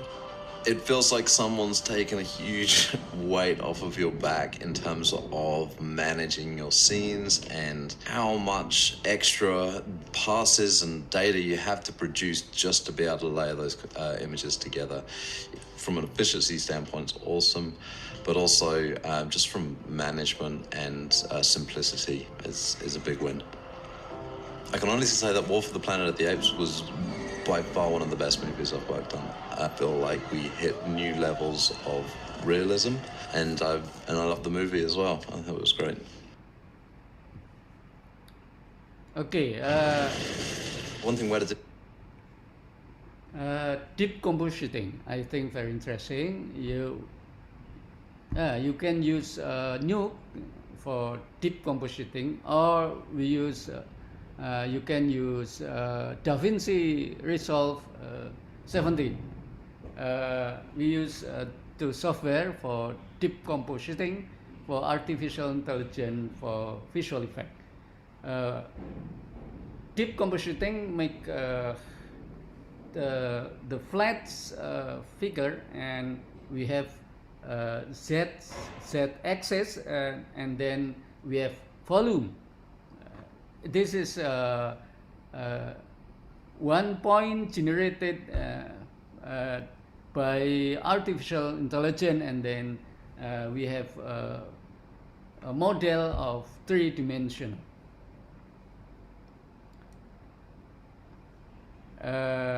From Vita Digital, this is deep compositing.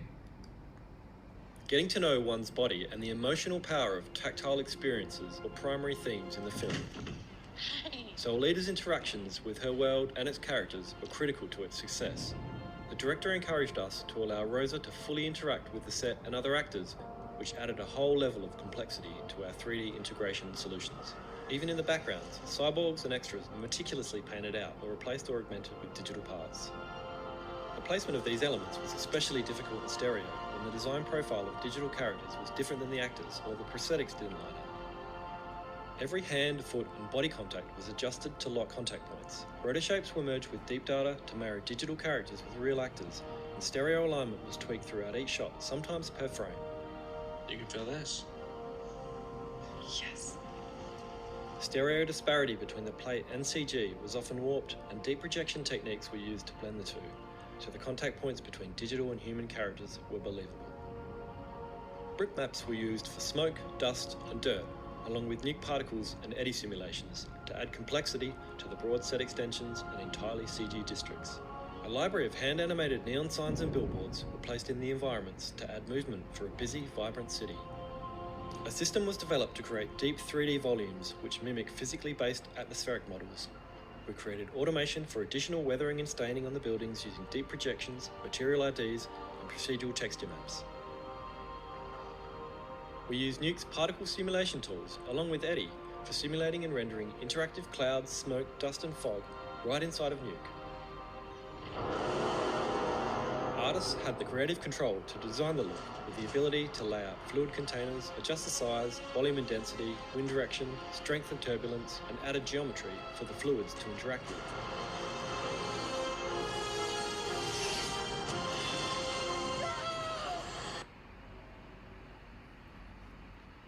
Deep Getting to know compositing.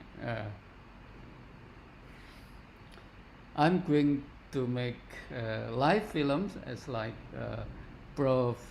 Razak. We collaborate with, I think, very interesting.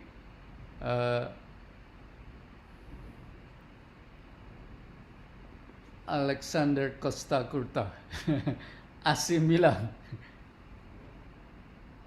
We collaborate with Alexander Hello everyone, Costa Curta. I'm Ludovico Costa Curta from AC Milan.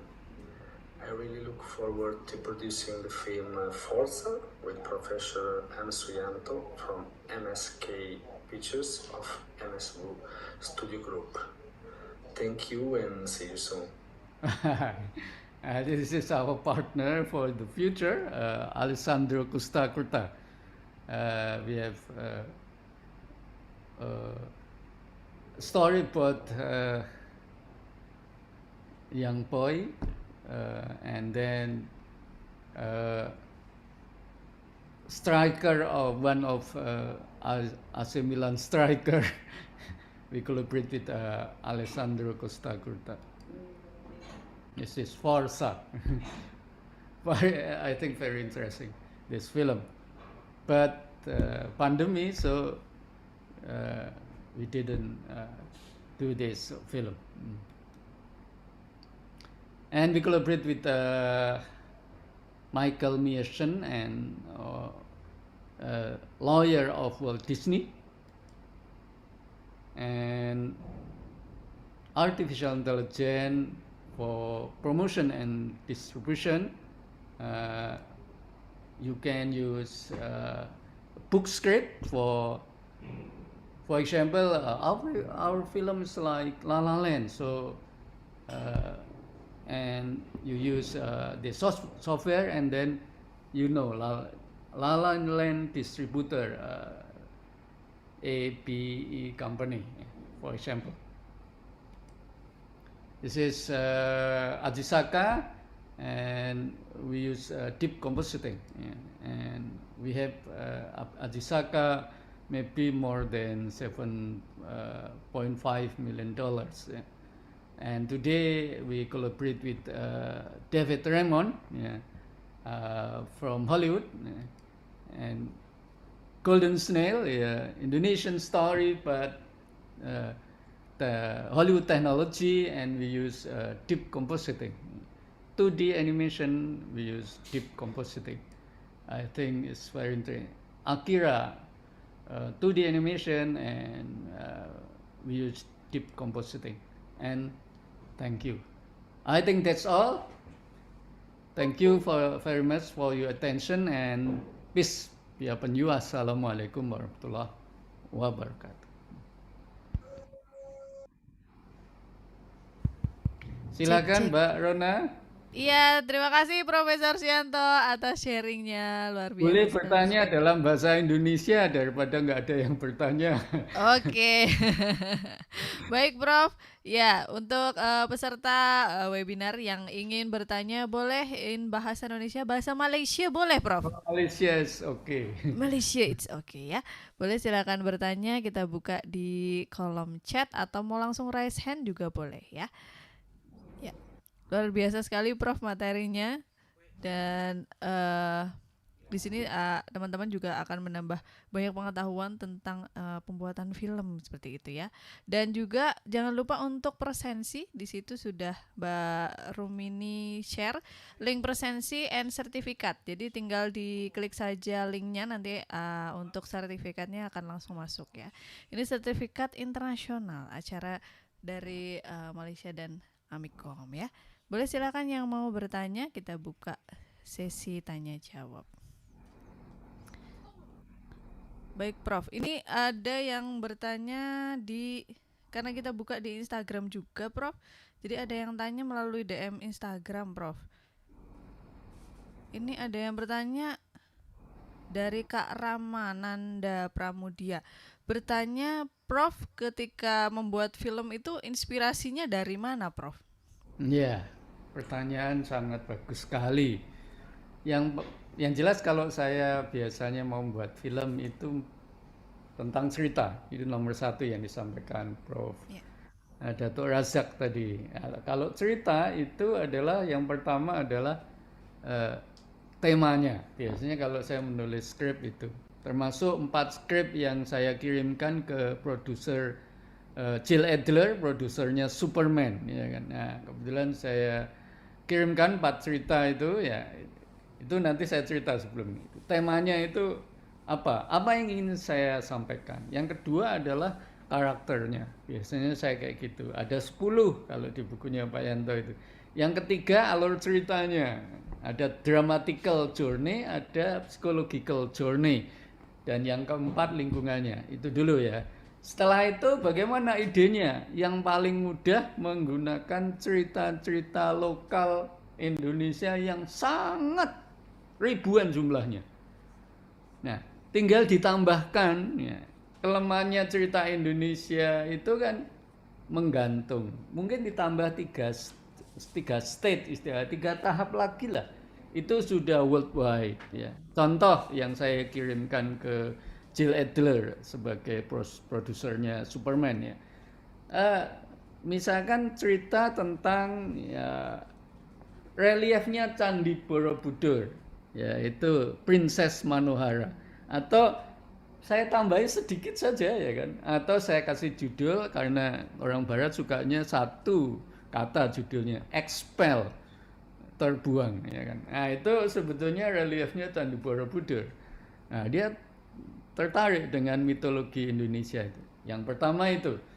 Yang kedua adalah kalau di Amerika ada yang namanya Frozen. Nah, kita juga punya namanya Harden, membatu, yaitu kisahnya Roro Jonggrang dan Bandung Bondowoso, Candi Prambanan. Nah, itu menurut dia bagus juga ya kan. Tapi saya tambahkan 3 state lagi ya. tambah 3 itu udah mendunia. Caranya pakai bukunya Pak Yanto itu. Nah, kemudian yang ketiga adalah stray. Itu kalau dalam bahasa Indonesianya lutung kasarung, itu cerita Jawa Barat. Saya tambah 3 stage gitar. Jadi itu dan yang keempat ini yang paling bagus, itu ceritanya sudah sangat sempurna menurut saya. Ya sempurna lah. Judulnya Water of Life, ya kan, atau air kehidupan. Itu kisah Bima dan Dewa Ruci. Nah, setelah saya lihat siapa pembuat cerita, ternyata si pembuatnya adalah Kanjeng Sunan Kalijogo. Luar biasa. Cerita itu tanpa saya ubah banyak sudah mendunia ceritanya. Begitu. Jadi silahkan Anda ambil ide dari cerita-cerita lokal ditambah sedikit jadi cerita yang kelas dunia. Gitu Mbak Rena, mungkin ada lagi. Oke Prof, terima kasih atas jawabannya ya. Jadi ternyata inspirasinya bisa dari sekitar kita juga ya Prof ya. Iya. Bahkan cerita-cerita yang sudah ada di Indonesia sangat luar biasa ya. Dan ada juga yang bertanya nih Prof dari Kak Farham. Bagaimana cara membuat cerita yang plot twist Prof? Oke ya. Terserah aja ya. Jadi memang kadang-kadang cerita ada yang seperti itu. Tetapi cerita-cerita saya kalau dengan menggunakan 13 stage itu kadang-kadang memang susah ditebak oleh penonton. Ceritanya seperti apa? Misalkan cerita yang saya buat ya. Nah, ini Anda silahkan aja nanti. Pokoknya buatlah dengan model yang di buku saya itu, dramatical journey dan psychological journey. Itu nanti Anda pada resurrection, pada klimaksnya Anda bisa. Karena plot twist itu hanya salah satu saja dari berbagai macam, ya kan. Dan itu salah satu yang cukup menarik menurut saya. Di buku saya juga ada itu, ya kan. Nah, silakan aja. Tetapi kalau Anda ikuti yang 13 itu otomatis akan menuju ke atau mengarah ke sana. Begitu Mbak Rona. Iya, oke Prof. Ya. Ini yang di chat Zoom ada yang ingin bertanya lagi, misal boleh raise hand biar langsung boleh. tanya sama Prof. Iya Prof. Jadi itu tergantung dari scriptwriternya sendiri ya Prof. Apakah memang film itu kalau zaman sekarang emang lebih disukai kalau plot twist gitu Prof, atau enggak Prof, kalau menurut Prof sendiri? Ya, kalau saya memang Walt Disney like kalau Pak Yanto itu ya. Itulah film yang nggak ada yang mengalahkan. Filmnya bagus, ya box office. Itu yang paling sulit kan gitu. Menulis cerita yang bagus filmnya tapi box office. Nah, itulah Disney like ya kan. Ya kan. Ceritanya modelnya Disney. Ini yang luar biasa menurut saya. Paling susah membuat film yang box office tetapi juga dapat Oscar. Itu paling sulit itu ya kan. Nah, jadi maka ya paling tidak panduan dari buku saya yang ada dramatical journey mulai dari Ordinary World, Call to Adventure, kemudian Refusal of the Call, kemudian Meeting with Mentor, kemudian Crossing the Threshold, Approach, The Ordeal, Reward, Refusal of Return, The Road Back, Resurrection atau Climax, and Return. Nah, itu sudah bisa memberikan gambaran dan itu sebetulnya pola-polanya Walt Disney, happy ending. Maka seperti kita MSP Studio kan filosofinya we bring home hope and happiness. Dan itu sesungguhnya adalah jiwanya manusia. Manusia kepengennya seperti itu. Ini risetnya Disney yang sudah sangat panjang sekali. Dia akhirnya menemukan pola itu. Yang sesungguhnya adalah polanya Nabi Adam yang sudah dijelaskan oleh Dato' Razak tadi. Nah, itu polanya Nabi Adam.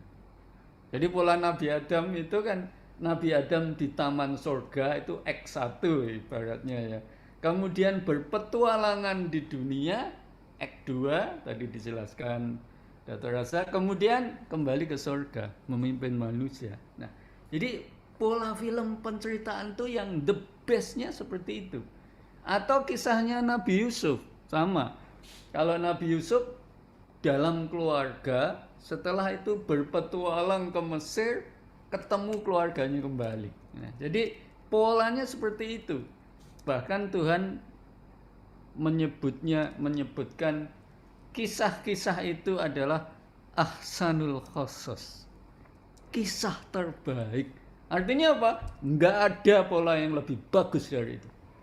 Jadi ini pola Tuhan ya kan, pola yang diceritakan oleh Tuhan sangat luar biasa, dan itu betul-betul ditiru oleh yang namanya Walt Disney. Nah, misalkan Nabi Yusuf ya, ini betul-betul ditiru caranya Hollywood bercerita seperti ini ya kan. Jadi cerita Nabi Yusuf ya, ayahanda, aku tadi malam bermimpi 11 bintang, bulan dan matahari sujud padaku. Nah, ini polanya Hollywood selalu menggunakan namanya metafora di awal filmnya. Saya juga ikuti ya. Jadi mungkin bahasanya bahasa gambar, tapi sebetulnya ini metafora. Ini cara Tuhan bercerita seperti itu. Setelah berpetualangan ke Mesir, akhirnya ketemu keluarganya kembali. Nabi Yusuf meletakkan ayahandanya di singgasana dan ibunya di singgahnya. 11 saudaranya sujud. Wahai Tuhanku, inilah yang engkau maksud 11 bintang, bulan dan matahari sujud padaku. Nah, gitu Mbak Rona. Akibat itu aku dipanggil oleh Duta Besar Mesir untuk bedah ini di Universitas Al-Azhar Kairo. Wow. Luar biasa, Prof. Oke, Prof. Kita ke pertanyaan selanjutnya, Prof. Ya. Iya. Ini ada yang bertanya, Kak Alia Melia bertanya, menurut Prof, tantangan dalam membuat cerita itu apa saja sih, Prof? Kadang saya tuh udah mencoba membuat plotnya, tapi saya finalnya tuh lost atau bingung harus menyelesaikan konfliknya gimana. Bagaimana Prof caranya konsisten untuk menyelesaikan sebuah cerita, dan kapan film Amikom ada di Netflix, Prof? Ya, ini sedang kita negosiasikan. Saya menggandeng David Raymond itu supaya bisa masuk ke sana. Kalau yang film kita tadi yang saat ini istilahnya contender nominasi Oscar ya kan, yaitu tadi apa, Where Annie Frank, itu sudah dibeli oleh HBO ya, 20 juta US dollar, luar biasa. Tapi aku bukan kebagian yang banyak itu ya. Karena kita hanya sekitar 20% ya dari film itu ya. Tetapi udah muncul di prediction Oscar dari sekian film, itu udah sangat membanggakan menurut saya. Saya pun tidak membayangkan sampai sudah Oscar prediction film kita masuk. Wah, itu luar biasa. Ya, tapi memang sutradaranya juga hebat, Ari Folman itu ya, dari Israel. Nah, jadi gunakan aja itu alur ceritanya Pak Yanto itu, ya kan. Jadi kan ada ciri-cirinya. Kalau ordinary word itu seperti apa yang disampaikan di situ. Kemudian call to adventure itu apa saja. Refusal of the call itu apa? Paling tidak kalau udah masuk refusal of the call itu biasanya ada konflik ego yang sangat tajam, itu ada muncul di situ. Dan nanti ada konflik yang satu lagi juga tajam, biasanya refusal of the return. Ya, biasanya juga di sana. Udah, nah itu ikuti aja, itu udah. Itu kalau itu di UK itu sudah jadi novel itu. Setiap Anda nulis cerita jadi novel dengan pola. Nah, jadi 13 bab gitu aja udah novel itu ya. Nah, jadi udah ada ciri khasnya. Nah, jadi kalau di ending itu kan namanya mastery ya kan. Sebelum ending ya, biasanya ada refusal of jadi saya biasanya buatkan peta untuk journey psikologisnya. Jadi kalau jiwa manusia itu kan ada 4. Yang pertama emotion, yang kedua namanya will, atau istilahnya karep kalau bahasanya Ki Ageng Surya Mataram, atau kemauan. Kemudian satu lagi namanya pikiran, dan yang ketiga adalah namanya hati. Kalau ini saya buat journey, yang paling bawah namanya ego, yang paling atas namanya compassion, ya kan? Nah, journey ego menuju compassion itulah yang harus kita jalankan di film. Misalkan contohnya film Battle of Surabaya, itu journey jiwanya Musa berawal dari aku. Udah, kalau aku itu pokoknya ya aku, nggak ada yang lainnya. Itu ego ya. Terus egonya berkurang menjadi ibuku. Namanya ini ego keluarga. Ya.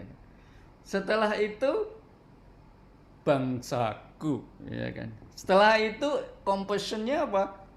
Aku harus menjadi orang yang rahmat, memberikan rahmat seluruh alam. Compassion bagi semua bangsa di dunia itu. Hanya itu sebetulnya journey-nya Musa itu. Tetapi itu jadi sangat menarik dan terbukti di negara-negara besar menang kita, di Prancis, di Jerman, di Belanda, di Amerika. Di Amerika aja kalau nggak salah menang 3 ya. 3 menang di sana. Termasuk di Hollywood sendiri kita menang. Nah, dari situlah sebetulnya hanya journey dari ego aku menjadi compassion. Itu saja yang kita jalankan. Jadi pasti sebelum menjadi compassion harus punya tantangan yang antara hidup dan mati, ya kan. Pasti itu ya. Jiwanya juga seperti itu. Nah, jadi nanti aja silahkan aja. Nanti kalau kepengen membuat cerita ya saya bisa bantu ya, supaya ceritamu bagus. Itu aja. Ya minimal aku kan sudah diminta oleh produsernya Superman. Itu aja bedanya Pak Yanto. Nah, ya. Ya Pak, jadi boleh nih Pak kalau misalnya ada yang punya skrip terus konsultasi sama Prof gitu boleh? Boleh. Wah, dibuka kesempatan nih. Jadi buat siapapun di sini yang calon-calon scriptwriter ya, kalau pengen lihat apakah skripnya itu bagus atau enggak, bisa langsung tanya sama Prof ya. Ya, kalau enggak pakai book script tadi juga bisa dimasukkan di situ, dianalisis yang saya jelaskan tadi. Ah, itu filmmu kayak gini, ini kurang ininya, kurang ini bisa. Oke. Saya ini kepengen filmku kayak film ini loh. Ah, itu masukkannya di sana. Nah, Anda akan diberi masukan secara otomatis karena basisnya artificial intelligence. Oke. Baik Prof. Ini ada yang nanya lagi dari Kak Tiara Pangestika. Dia bertanya, menurut Prof, peluang film di Indonesia itu seperti apa, Prof? Apalagi di era pandemi seperti ini kan bioskop ditutup, Prof. Ya, tadi sudah disampaikan oleh Datuk Profesor Arazak ya kan, bahwa sekarang justru yang sangat menonjol itu adalah digital platform, ya kan. Ya tadi, sekarang saya sedang memburu ya Netflix, HBO, Disney Plus, itu yang saya buru untuk film-film saya ya. Maka saya gandeng dengan Ari Folman, kita bisa tembus untuk yang namanya HBO ya. Meskipun yang besar bukan dananya masuk ke saya karena perjanjiannya memang aku tidak berbasis pada lakunya film ya kan. Tapi berbasis pada co-production ya. Karena ini yang ngerjakan anak-anak yang sedang internship, jadi kakak kelasmu yang sedang internship ini yang ngerjakan, plus dipoles oleh profesional kita ya kan. Ini cuma mahasiswa yang magang ya, yang mengerjakan project Where Annie Frank itu, plus dipoles oleh kakak-kakaknya memang yang profesional di MSP Studio ya. Nah, jadi itu apa tadi sampai lupa. Apa Mbak Rona pertanyaan tadi lupa saya. Peluang film Indonesia itu seperti apa?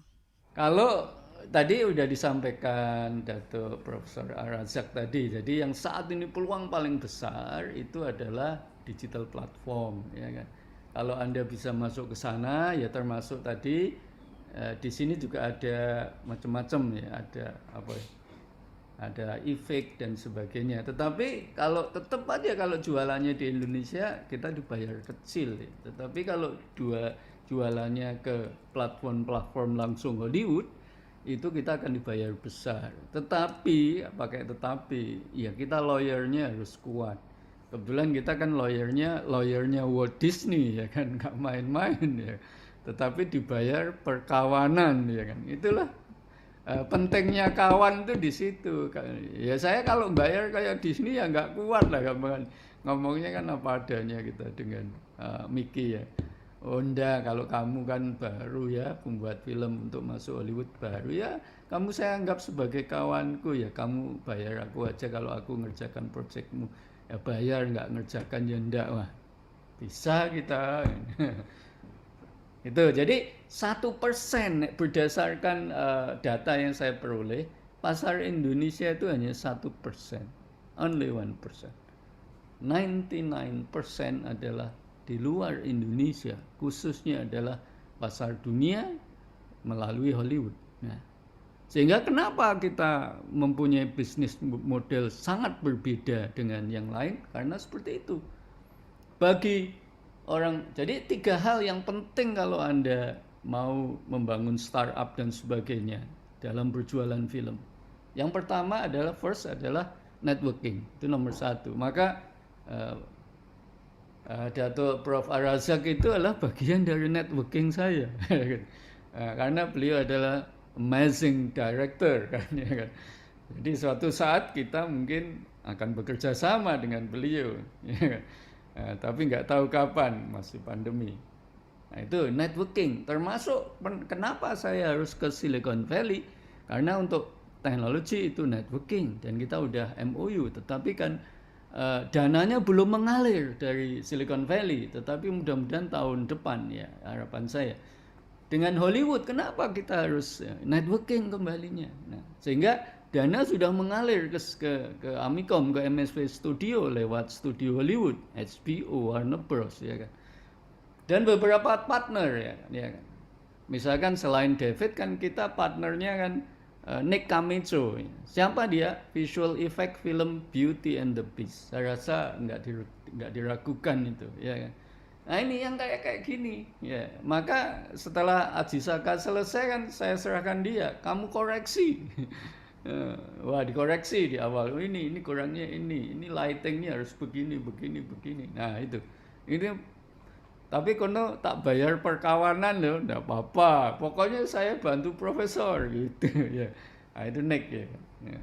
Jadi seperti itu. Termasuk kita punya Manu Gargi, eksekutif produser yang biasanya dia bisa menawarkan ke Netflix, ke HBO, dan sebagainya. Jadi Indonesia only 1%, 99%. Itu yang pernah network. Yang kedua adalah scale of economy, ya kan. Skala ekonomi. Kalau Disney buat film $100 million, ya. Kalau kita ya $2 million atau kalau 3D ya paling $7 million sudah cukup, ya kan. Nah, jadi skala ekonomi ini mereka tertarik dengan kita, ya. Mereka mau kerjasama dengan kita karena kalau dia kerjakan sendiri $100 million. Nggak bisa kalau perusahaan-perusahaan kecil mengerjakan film animasi. Nah, maka dia tertarik dengan kita itu. Yang ketiga, ya branding. Nah, salah satu sekarang jualan saya jadi relatif lebih gampang itu loh, film saya Where Annie Frank. Udah. Itu saat ini contender istilahnya Oscar nominee. Wah, itu paling gampang. Sekarang kalau dulu masih belum tapi setelah yang kita predictionnya kita masuk nominasi Oscar, wah itu jadi gampang jualannya, relatif mudah saya menembus Hollywood ya. Begitu, jadi itu 99% ada di sana.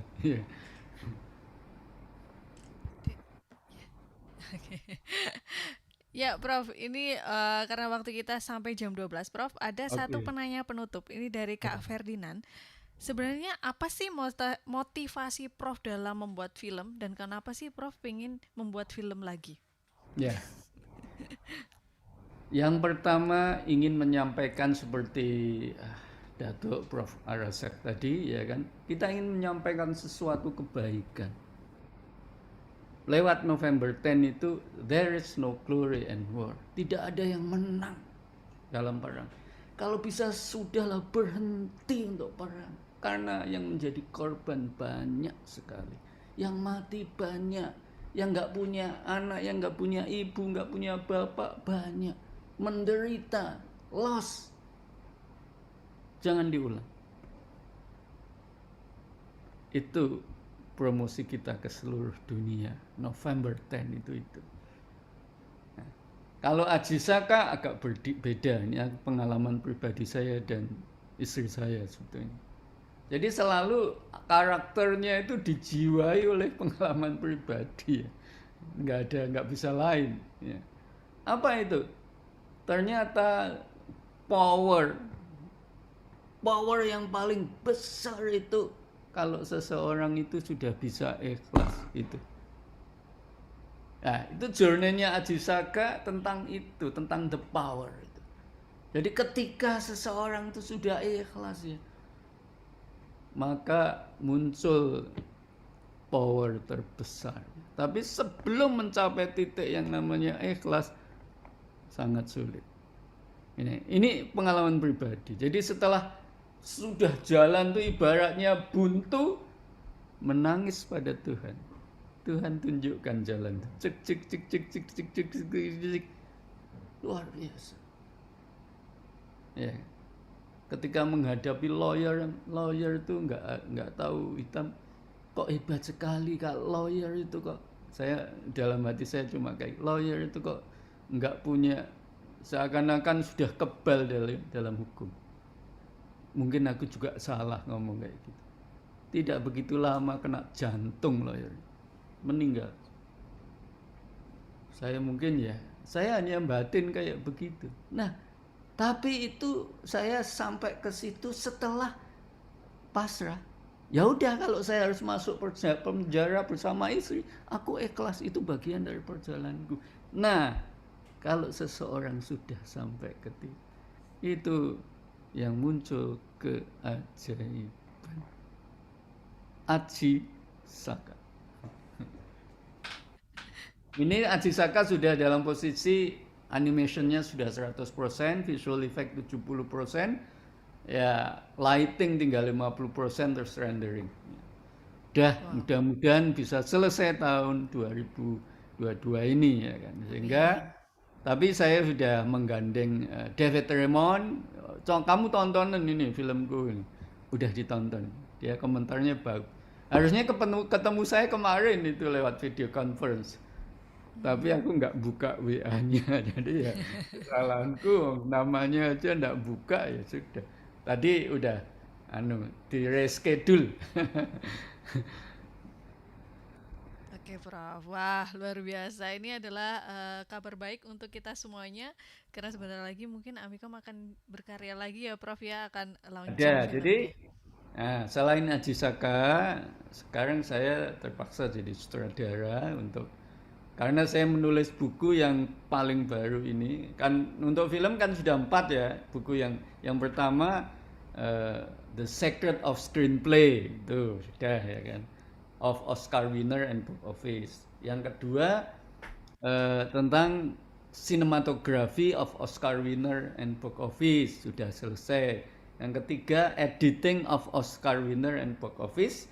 Yang keempat visual effect of Oscar winner, sudah selesai, tinggal satu. Nanti saya berguru sama Datuk Raza yaitu tentang directing of Oscar winner and box office. Sedang saya tulis, maka saya harus terjun langsung ini untuk mendirect beberapa film yang satu adalah Golden Snail maupun Crescent Light ya, ada 2 film lagi yang saya masukkan deep compositing. Wah, luar biasa. Ditunggu kolaborasinya ya Prof antara Datuk Rozak dan Profesor Suyanto. Oke, luar biasa sekali acara pada siang hari ini. Dari tadi pagi sampai siang, nggak kerasa udah jam 12 siang ya. Berarti kalau di Malaysia udah jam 1 kali ya. Sudah zuhur ya. Dan terima kasih sekali untuk para pembicara pada acara kali ini. Profesor Suyanto terima kasih, Bapak Dr. Syahrul Fitri Musa terima kasih, Bapak M.H. Taufik Lutfi, Pak Erik, dan juga Datuk Rozak, terima kasih sekali sudah hadir di antara kita semuanya. Mungkin untuk penutup kita foto bersama, foto virtual. Ya, buat adik-adik yang belum on cam, silahkan di on cam dulu. Kita akan foto bersama ya. Siapa tahu Coach Rona izin ya. menyampaikan satu hal. Ya, Pertama, silakan Pak Erik. terima kasih pada yang berbahagia Datuk Profesor Razak Moheden. Kedua, terima kasih pada Prof. Dr. M. Suyanto atas ilmu yang bermanfaat hari ini.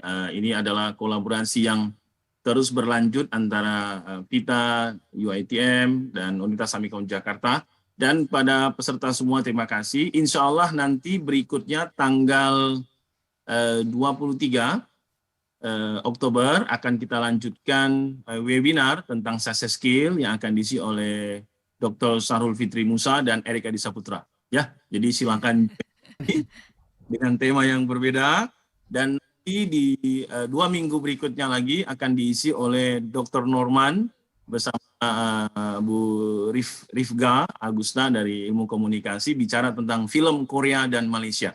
Ya, cinta BTS akan kita hadirkan Suga, RM, Taehyun dan Jinmin di sana ya. Mudah-mudahan bermanfaat. Sekali lagi mudah-mudahan tahun depan kalau situasi membaik kita juga akan hadirkan Datuk Profesor Razak Moheden ke Universitas Amikom Yogyakarta langsung bersama Prof. Suyanto, karena 2 tahun lalu ada prakteknya Prof. Yanto kan. Prof ada prakteknya dan di situ excited sekali mahasiswa. Mudah-mudahan semua membaik. Terima kasih Dr. Rona. Sehat selalu. Terima kasih. Thank you. Terima kasih Datuk. Terima kasih Prof. Prof. Suyanto. Rona, thank you. Ya, terima kasih Pak Erik, terima kasih Dr. Razak, terima kasih Profesor Suyanto. Dan jangan lupa untuk para peserta untuk presensi ya, untuk mendapatkan sertifikat. Oke, kita lanjutkan untuk foto bersama. Tadi belum jadi, kita akan foto bersama ya. Siapa tahu kali ini fotonya online, tahun depan fotonya di sinema bareng-bareng ya. Oke, kita hitung 1 sampai 3 ya. Terserah gayanya mau gimana. Silahkan.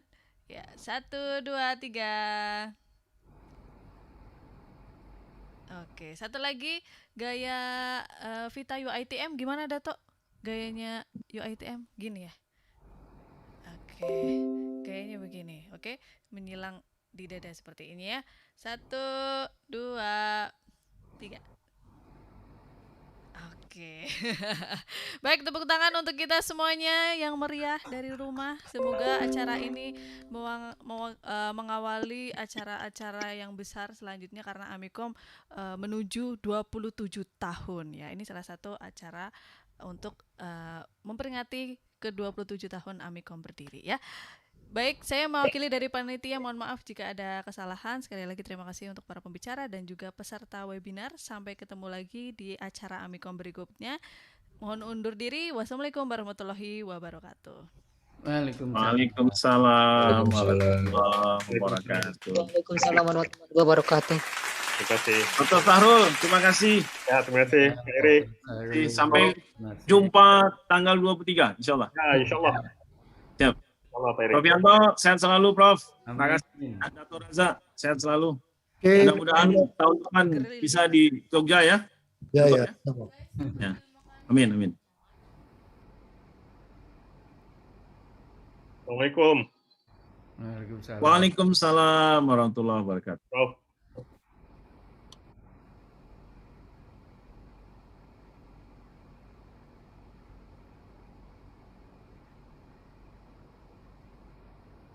Dari studio ya, dari podcast ya, Coach Rona ya?